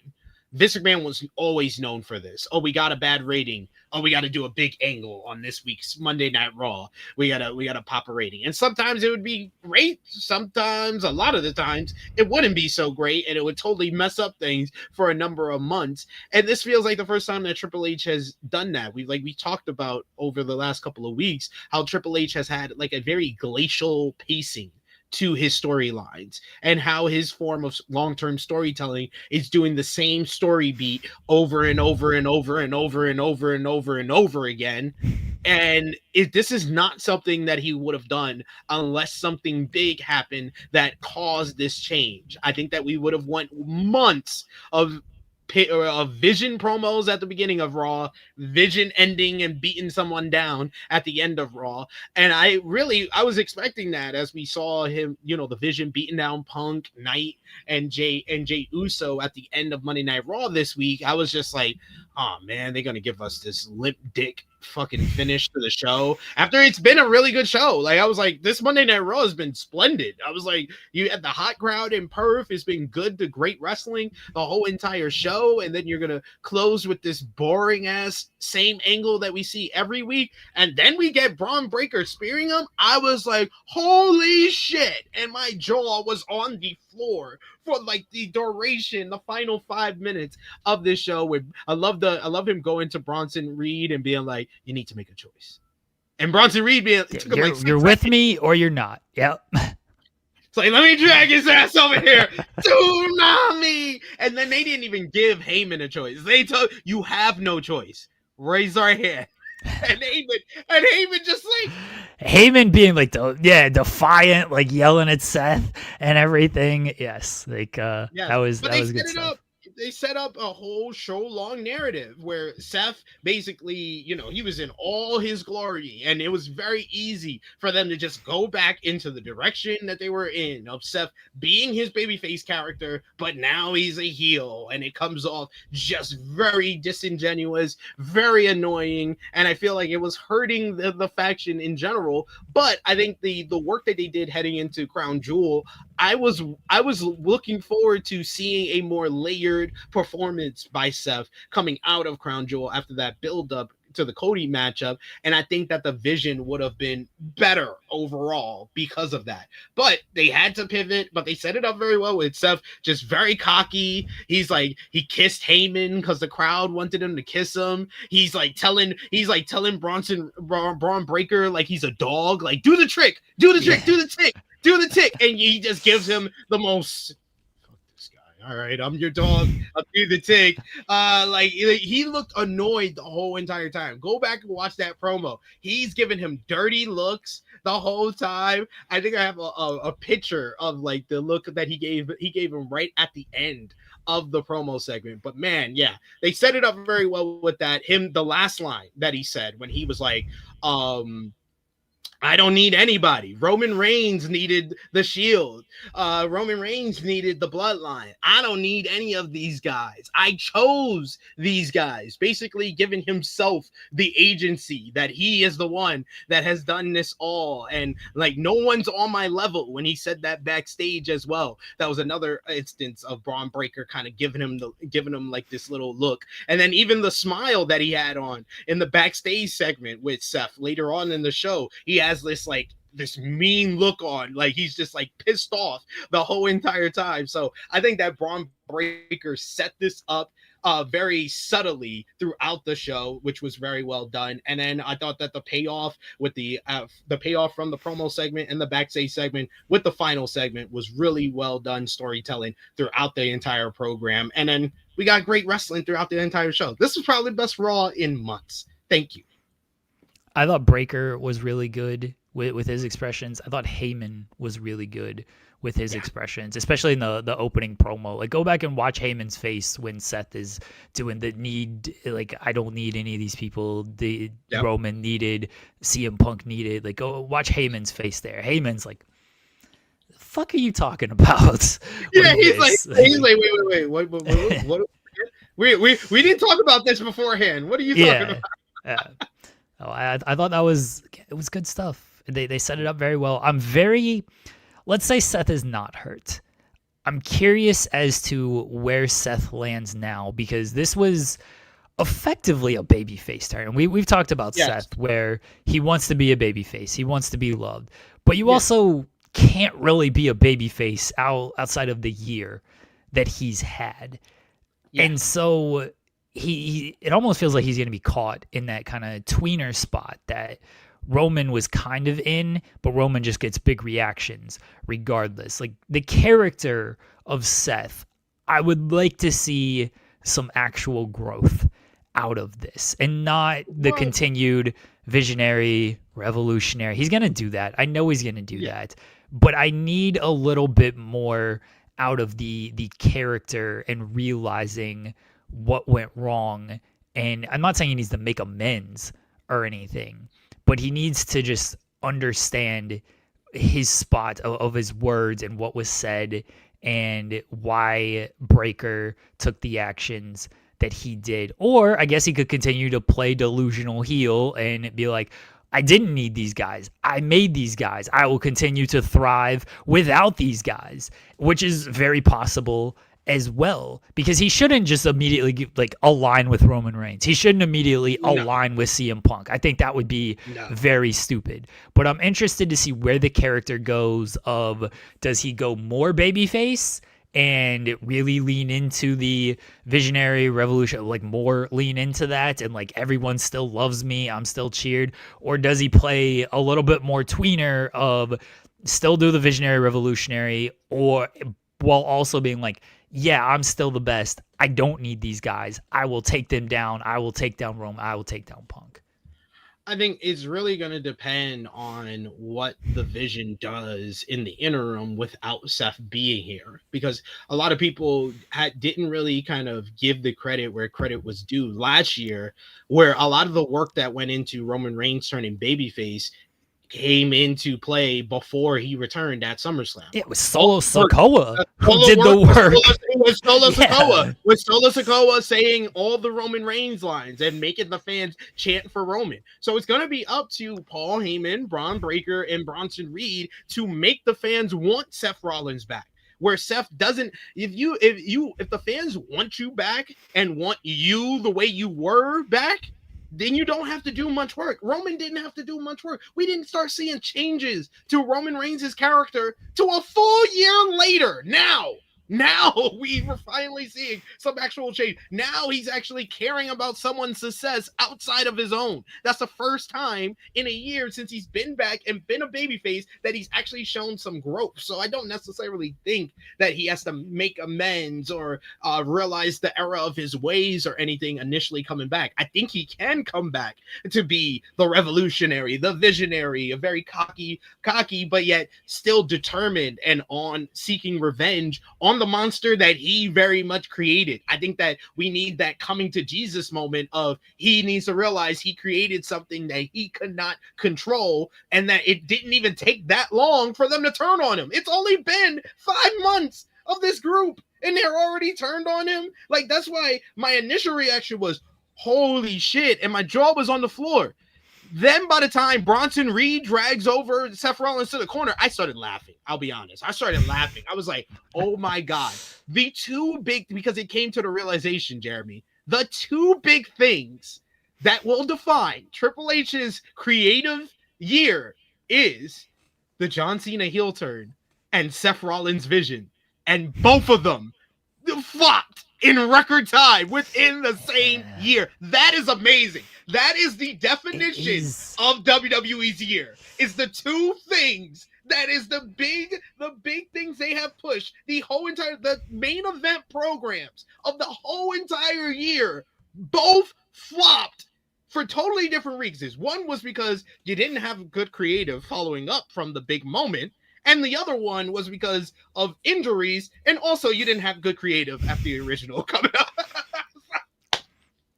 It is amazing that if you go back, you watch WrestleMania, and the ending of two nights, Seth with Heyman done in October, and Cena with Travis Scott done the night after, effectively.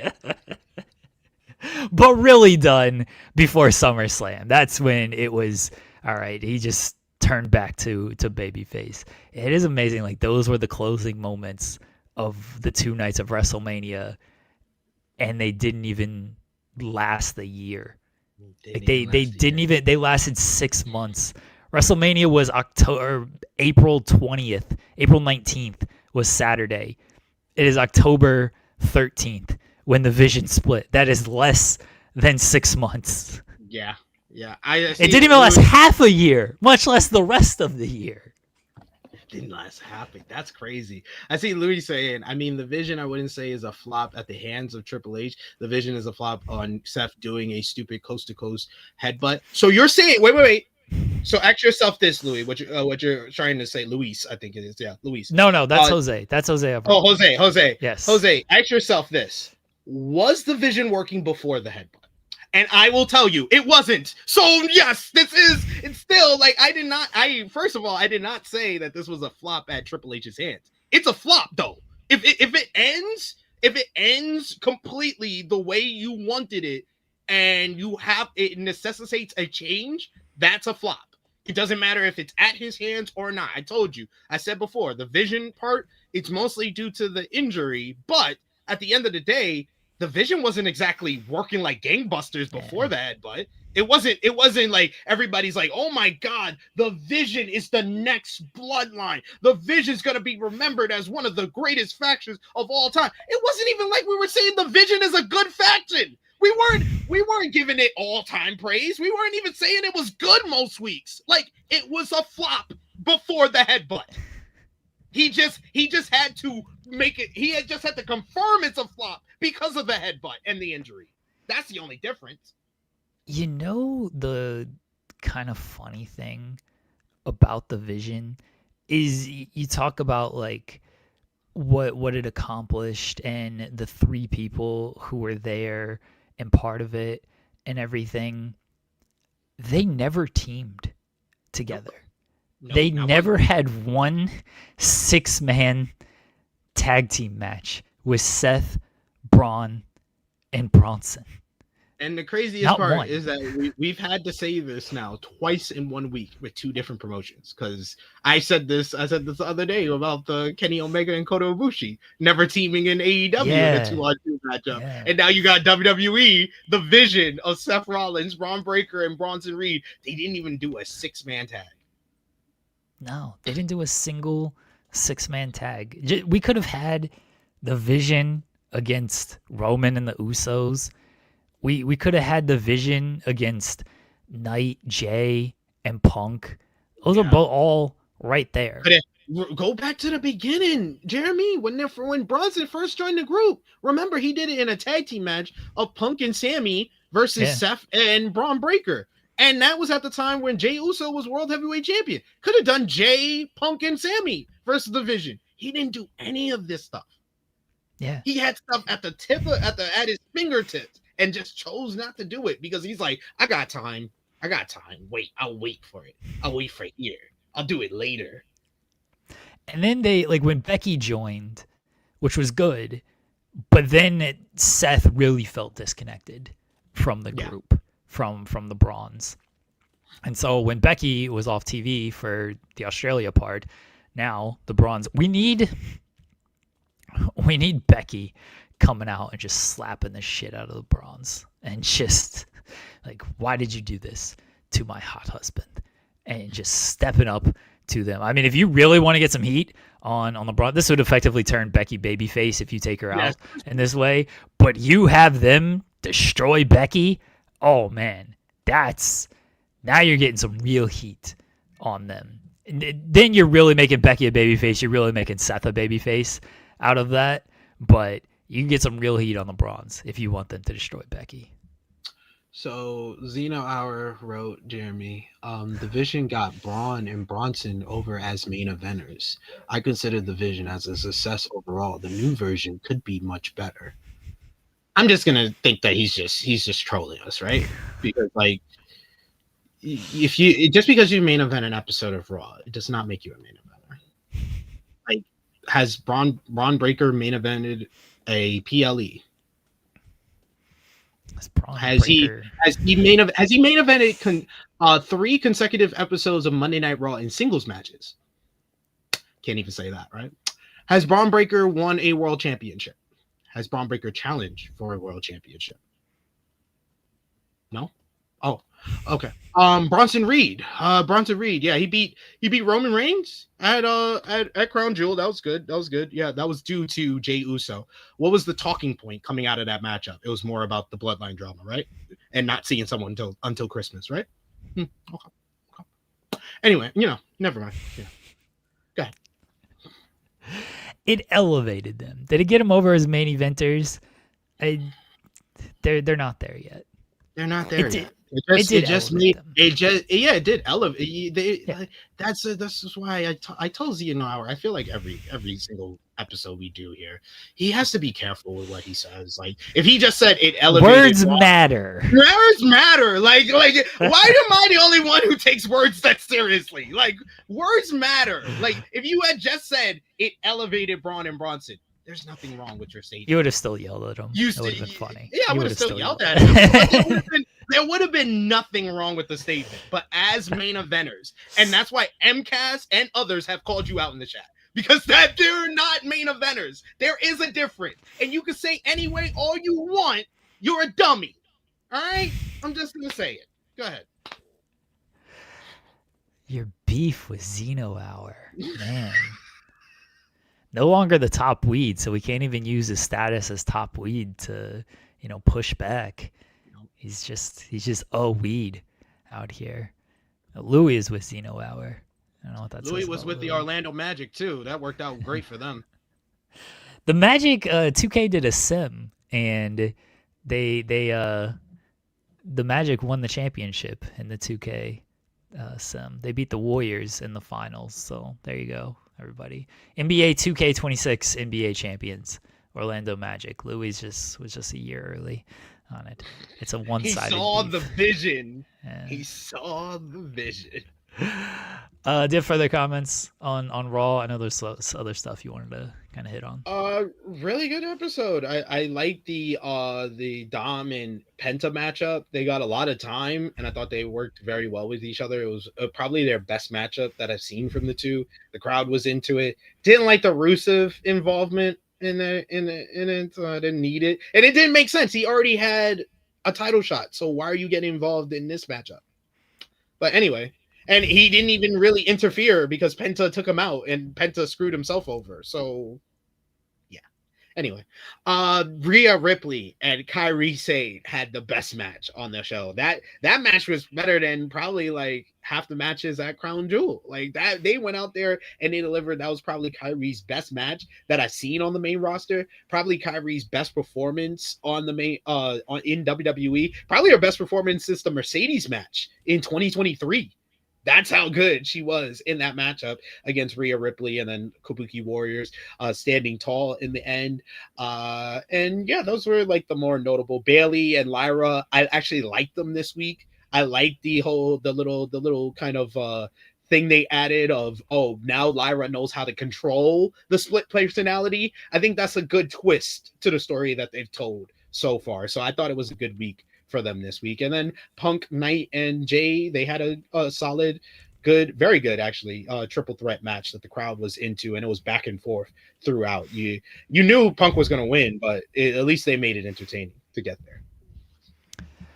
Asuka doing amazing heel work now. When Kairi fights back, she's going to get an Austin-sized pop, and then they will pair her with Akira Tozawa and Maxine Dupree, and she will never be heard from again.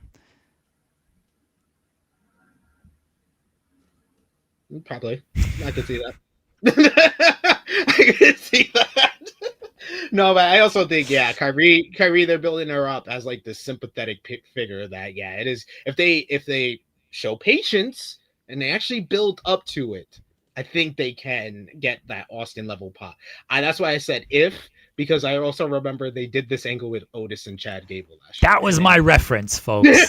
That was my reference. Is they did this with Otis and Gable, and he got a huge pop when he shoved Gable, and then they did nothing after that. So yeah, maybe they can get a huge pop when Kyrie actually does the turn.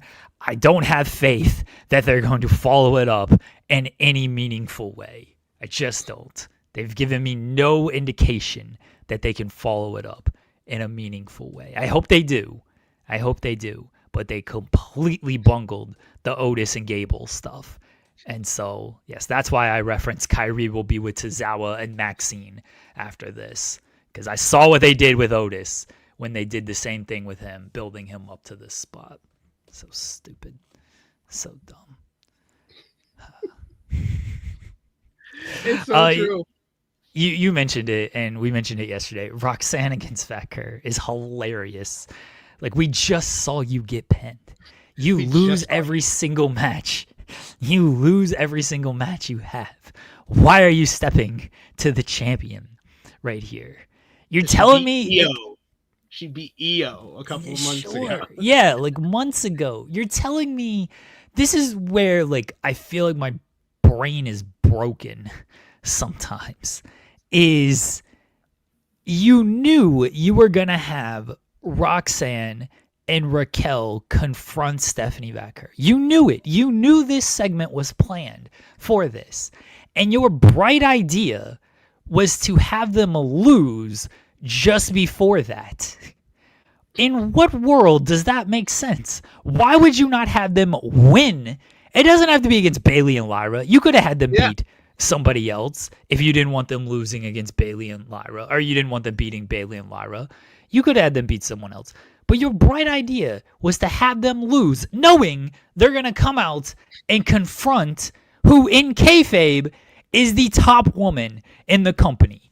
She is not only the champion of the brand, she just defeated the other champion on the other brand. So she is the top woman in the company. And the people you're going to have confront her, you had them lose 10 minutes beforehand. How does this make sense? I feel WWE has big plans for Stephanie Vaquera. They want to position her as a top star for the women's division. But I don't think they have those plans don't come into play till next year. So I think that this is a hint of what her programs are going to be looking like for the next couple of months until we get around January time, until we get close to January time. I think that is what we're going to do. We're going to do her versus Roxanne Perez, her versus Raquel Rodriguez, and then we're going to finish out the year, and then we'll get something good maybe for Royal Rumble for her before the WrestleMania program, which I'm going to guess right now is probably Rhea Ripley. Just biding time with Stephanie Vaquera. Yeah, just biding time. We gave her a big title win. We gave her the Crown Jewel Championship. We don't have to do anything for 3 months. Yeah. It's sad. All right. We have NXT tonight, allegedly. There's a women's battle royal. It's a taped show, but I've not seen spoilers. So I don't know who wins. People have said they know who wins the battle royal. And I assume they're right. I don't know. I've not seen. I didn't even know it was a tape show. Yeah, they closely guarded these results here. We won't spoil anything. I mean, MCAS, I can't spoil it. I legitimately do not know. I did not search for it either. The only thing I've seen people say is, "Oh, this is a good winner," or people will be happy with this winner. But no one has told me the actual winner. If you want to tell it, I'll spoil it. I don't care. I'll get people mad at me. I will spoil it. I think I think it's Tatum, but I don't know this for certain. I think it's Tatum though because of Halloween Havoc, but I don't know that for certain. Okay, all right. Yeah. So who you said that was? H1P. I keep forgetting his name. Jose, it's Jose. Jose. Yes, Jose says it is Spooky Girl. So Okay, yikes. $20 for no spoilers. I'll gladly not spoil anything for $20. Yeah, we'll take the 20. Yeah, We'll take the 20. I won't spoil anything. I'm gonna need y'all to start doing like how I do when I'm on the True Hill Heat YouTube account and put y'all names and then put the comment like I do when I'm on the True Hill Heat. So I think we can fix this somehow. I just don't know how. Yeah, Joel I'm like might so know. confused. Joel might know how to fix it. I'm trying to see if there's like a way on StreamYard to look at it to fix it, or if it's on. I looked on YouTube, but I'm dumb, and so I couldn't see it on YouTube. So I have no idea. Oh yeah, and Joel asked me, why you so mean? I wasn't mean. I was being nice. I was trying to give him advice. Okay, Joel says it's a YouTube thing. All right, Joel will look into it then. Yeah, I assume something that happened. All right, well, we got our $20 from Lab Blast. Thank you. So no spoilers, I y'all. won't spoil Sorry, it. guys. I don't know. I legitimately don't know who it is. So otherwise, I would spoil it. And people were saying, is JC Jane okay because of the house show? There's been no update on her, so I assume we're gonna learn more tonight. You know, they're doing the Battle Royal tonight. She's supposed to wrestle at Halloween Havoc. She's supposed to defend the title. So I assume we'll know more tonight if she can go for Halloween Havoc or not. It might be like this show could open and it's like, well, the winner of the Battle Royal is the new champion. They might do that. They could change everything. It could be like TNA for Victory Road this year. So even though it's a taped show, and then that would make a they had to they edited it in. They edited it in. They put the title on them and everything. Yeah, they have to edit it in of like, here's I don't know, Thea Hale. It should be Thea Hale. Here's Thea Hale winning the NXT Women's Championship. They handed it to her in a look at tape you segment. Still trying to plug for Thea Hale like that's gonna work. It's not. I know it's not because I've tried for years now and they don't give her anything. Yeah, it's very sad. They should give her more, but they just. I know y'all talked about TNA Bound for Glory yesterday. I did peep y'all talking about that a bit, and I wanted to say, well done yesterday. You were the voice of every of us longtime TNA fans who were pissed off with that show. I did my own rant on our TNA Bound for Glory review over on True Hill Heat, but man, I have never seen a show like in recent memory more handicapped by its booking than that show. That show without the dumb booking decisions in the Call Your Shot Gauntlet finish and the dork state interfering in Javon and Leon and how bad like the first half of the show was. I think this is like a very solid TNA edition. But because I had to say if it wasn't for those things, it wasn't. It was a very mid show. It was a thumbs in the middle show for me. I couldn't even give it a thumbs up. Couldn't even give it a thumbs down because I was like, I did like the Hardcore War was a blast to watch. That was so much better than it had any right to be. And Alicia Edwards deserves all the credit for that choke bomb bump. Then Leon and Javon could have gave us like a generational TNA instant classic on the level of like the AJ X Division matches and stuff like that. And it's Javon Evans who you job out to everybody. And anytime he gets a title match, he loses. He can't lose here. Oh my God. So dumb. I'm glad Santana got his moment though. Yeah, as the crowd emptied out, unfortunately. Oh my God, it looks and yo, you know I had someone, Jeremy. Oh, I'm reading this comment. I'm reading it boy. live on air. Okay. I'm leaving it right on it because you know what? I'm getting better, Jeremy. I'm getting better because I did not reply. I was like, you know what? Okay. Yeah, you know what? I was like, SP3 went to reply rehab. Yep, you know what? I was like, you know what? I'm not gonna answer that. I'm not gonna reply back. I'm not gonna say anything because that is bait right there. That can't be a real person. It can't be a real person talking like this. Because my tweet was sometimes it's better to have the moment late than to not have it at all. Mike Santana gave us one of the most inspiring real life stories in wrestling we've ever seen. Real life addiction and loss to world championship gold. He made the BX and his daughter proud. I thought it was like a nice little positive swing on what I thought was an era by TNA. And this guy, I'm not gonna dox him or anything, but I'll just read his comment. And he said, "It's not late. The story played on the fans' online perception of WWE taking over TNA. WWE were the heels. At Slammiversary, if he won it, would have been just a hometown win. This sets up Mike as the TNA savior. Yeah, the savior who won with half the crowd gone. Because it did it in Boston. He's from the Bronx, and you did it in Boston, and he got booed when you announced where he's from. You fucking idiots. Now I'm angry. Now I'm being mean, Joel, to your company.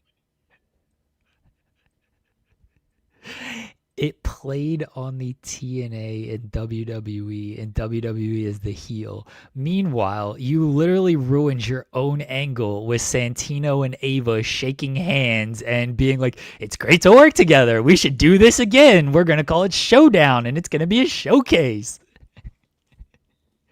If they had kept the invasion theme and gone with a through line with that, I can buy the argument a little bit better. Because then it's like, all right, Santana saves the company. He's the big conquering hero. But they dropped that whole thing. They dropped it. So they stepped on their own angle with that. So no, it had nothing to do with TNA and WWE. Trick tried his best. I'll give Trick some credit where he still acted like he was above TNA the whole time, and he wears the title up. Do you know why he wears the title upside down, SP3? Turn in TNA upside down.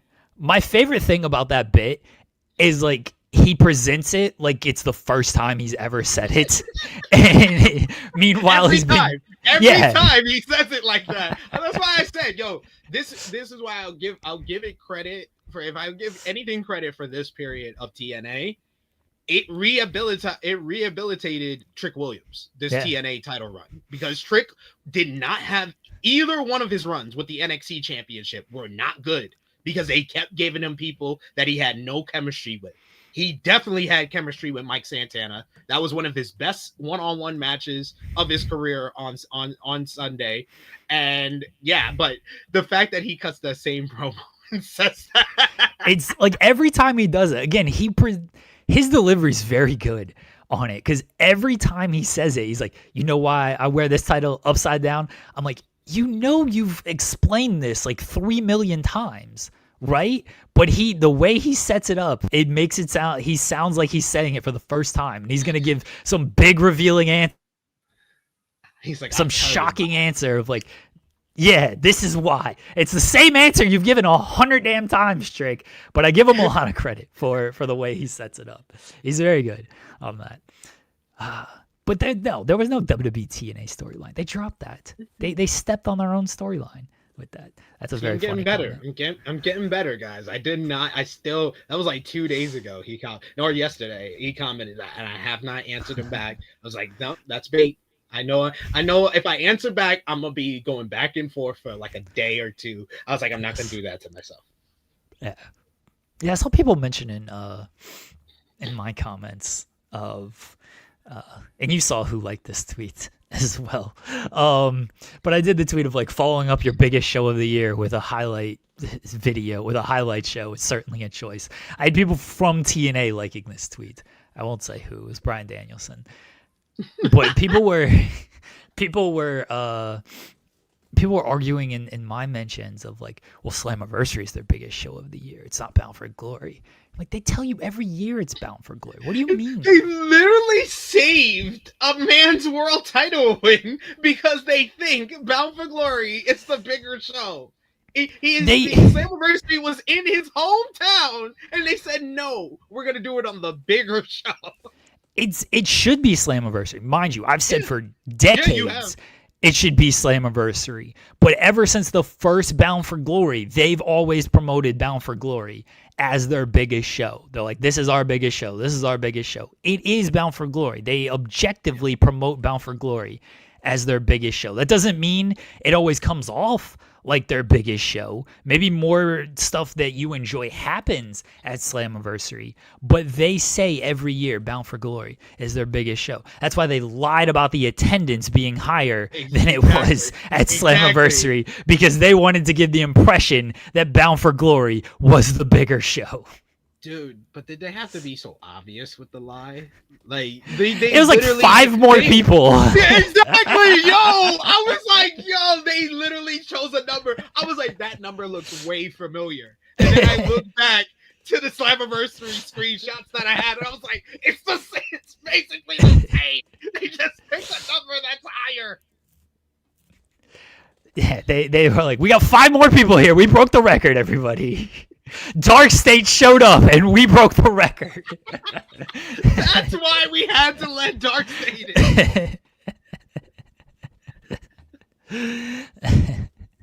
Dude, Jose, they've been telling you it's Bound for Glory since the original Bound for Glory. Since like 2004. Yeah. It's like when they were going to do Jarrett versus Hogan, and Jarrett hit him with a guitar in Japan, and they never followed up on it, and they had to cancel the first Bound for Glory. That's part of the history that they probably won't retell that story, but that's a part of it.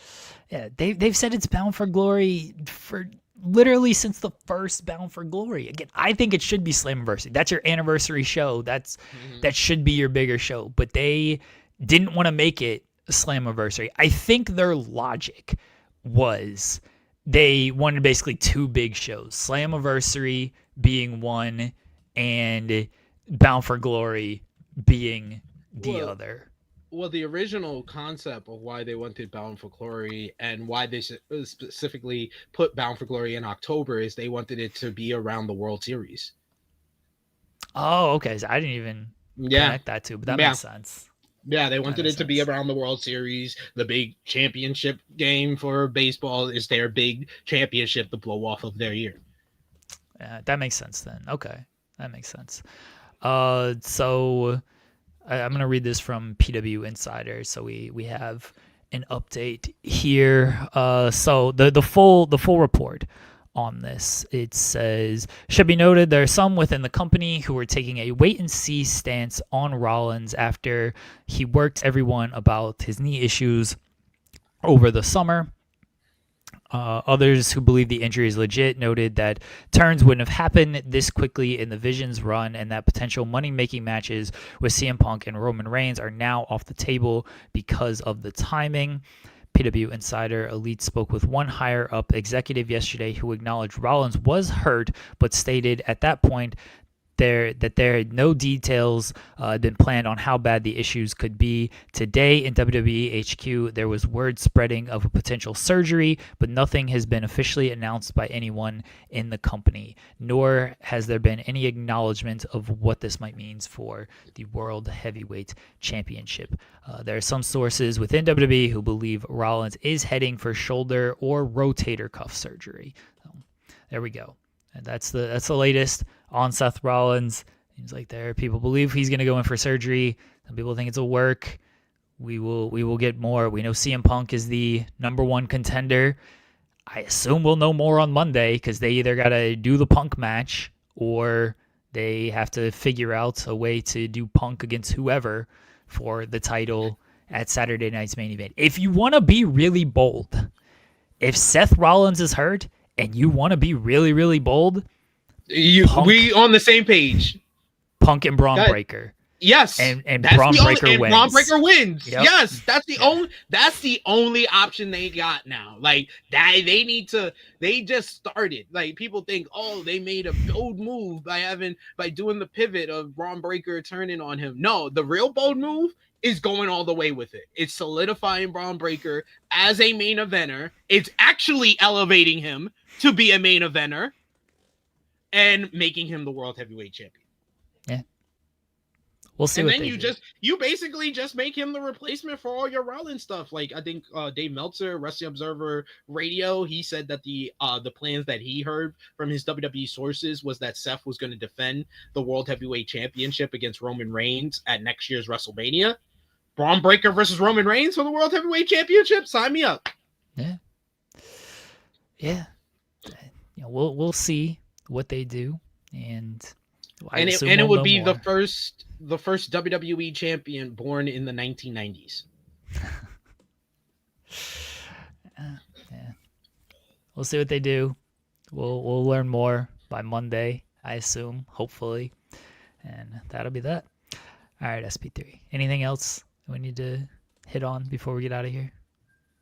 That's all from me. I will you can follow me on the Twitter machine at TrueHillSP3. I will be live in about 1 hour over on the True Hill Heat Wrestling YouTube channel with Top Guy JJ, maybe Romeo, because it was a good episode of Monday Night Raw. He only shows up if it's good. He doesn't want to talk about it if it's bad because he's a shill. But I love him. But The Blue Jays have lost 2 straight, so he's probably feeling like, oh, the Yankees did something because the Blue Jays are not playing all that well. Exactly. So yeah, go over to True Hill Heat Wrestling YouTube channel for Rated Raw review. Well, we'll go more in depth on yesterday's Monday Night Raw. I also got this week, tomorrow, 12:05 p.m. Eastern time, tomorrow on True Hill Heat. We got our NJPW King of Pro Wrestling review with me and Jay News, talking about the New Japan show from earlier this week. Thursday, we got AE Ramble. Friday, we got our AEW Wrestle Dream preview. So go over and enjoy. Subscribe as we push to 25,000 subscribers over there. So if you haven't already, I would appreciate the support. But thanks for today, Jeremy. Always. We do have a super chat from Louie. Are you aware the audio feed is down? This is the first I'm hearing about it. I will look into it, Louie. What did we accomplish today? SP3. We created we created 4 perfect pro wrestlers, and we created 2 horrible pro wrestlers that will never get on TV. And we talked all about King of Pro Wrestling and Monday Night Raw as only we can. And I buried stupid people who make stupid comments in the chat. I think we accomplished that. We created 4 very good pro wrestlers and 2 wrestlers who would fit in great in TNA. I do think we accomplished that today. If nothing else, that is what we accomplished today. All right, folks, we'll be back tomorrow. Myself and Joel, we'll talk about NXT, I guess. We'll talk about whatever else is happening in the world of wrestling. Maybe Joel has watched New Japan. Probably not. I was saying, did you miss the Def Rebel story? I don't know how much truth there is to that. I will read it because I don't know for the people who have seen it, and I don't want to leave our audience with nothing here. So this comes from Body Slam, who says sources indicate that Def Rebel are currently on their final contract with WWE, but no timetable has been given regarding when the contract expires. Another source indicated that the company is also expected to do some work with outside artists when it comes to music in the future. All right. Them having no timetable, what does the final contract mean? It could be for another 5 years. We know they've been bringing back old themes. That's been a thing. We know the Fightful Select reported months ago of talent not being happy with like having no real input on their themes. So I don't know what this report is fully saying. I don't know what final contract means. I don't know when it's actually up. I have no idea. Until we start hearing new themes that aren't just a rehash of old themes because they already have old themes, then I'm not buying too much of anything right now. Yeah, I think that this is just like the first report we're going to hear about Death Row. I think there's going to be more that comes out in the weeks to come in regards to all these people who are getting their themes back. We got Kyrie, who had her theme back on Monday Night Raw this week, and I will call someone else out so they people don't think I'm picking on them. Be patient. 888 3-hour Dynamite will have the best matches of the week. Spoiler: nothing's going to be better than Takeshita and Zach. Sorry. I don't know who Be Patient Triple Eight is. I think he's doer or something. Doer something. Oh, maybe. Yeah. I think I've seen him. I've seen him in the chat before. Okay, I think they've been in the chat before because that avatar looks familiar, but I can't like place it in my head. Yeah, it's gonna be tough to beat the stuff that happened on New Japan. Yeah, I mean, I don't know if they're gonna beat Siri and Suri. Suri. I don't think they're gonna beat Suji versus Kid. Like I think New Japan got this week on lock already. Yeah. That's gonna be a tough one. It's gonna be some great matches. Roddy and Claudio, Kenny and Jurassic Express versus Don Callis family. That should be dope as well. So there's gonna be some great matches. Don't get me wrong. I love watching Dynamite for the wrestling, but those top 3 matches on New Japan, man, we're gonna be talking about them for a while. I mean, we've also got Wrestle Dream on Saturday. So also true. Yes, if the week ends on Wednesday, it will be in the running. But yeah, like we got Wrestle Dream on Saturday. If the week starts on Sunday, so we're starting with Bound for Glory all the way to Wrestle Dream. Dynamite's got nothing for Bound for Glory. I mean, Javon and Leon. Javon and Leon had it for like 3 hours. Yeah, Javon and Leon, but the finish hurt that one. But yeah, I don't know if Dynamite's going to get top 5 when it comes to matches when you're factoring in Wrestle Dream and New Japan, honestly. Yeah. Television. Now, if you want to go just television, okay. If you want to go television, it'll be hard. It's going to be hard for a lot of matches to be as good as Rhea and Kyrie yesterday. It's been a good week so far for pro wrestling. So far. All right, everybody. We appreciate y'all. We'll be back tomorrow, myself and Joel, 10 a.m. Eastern. Until then, talk to y'all later on.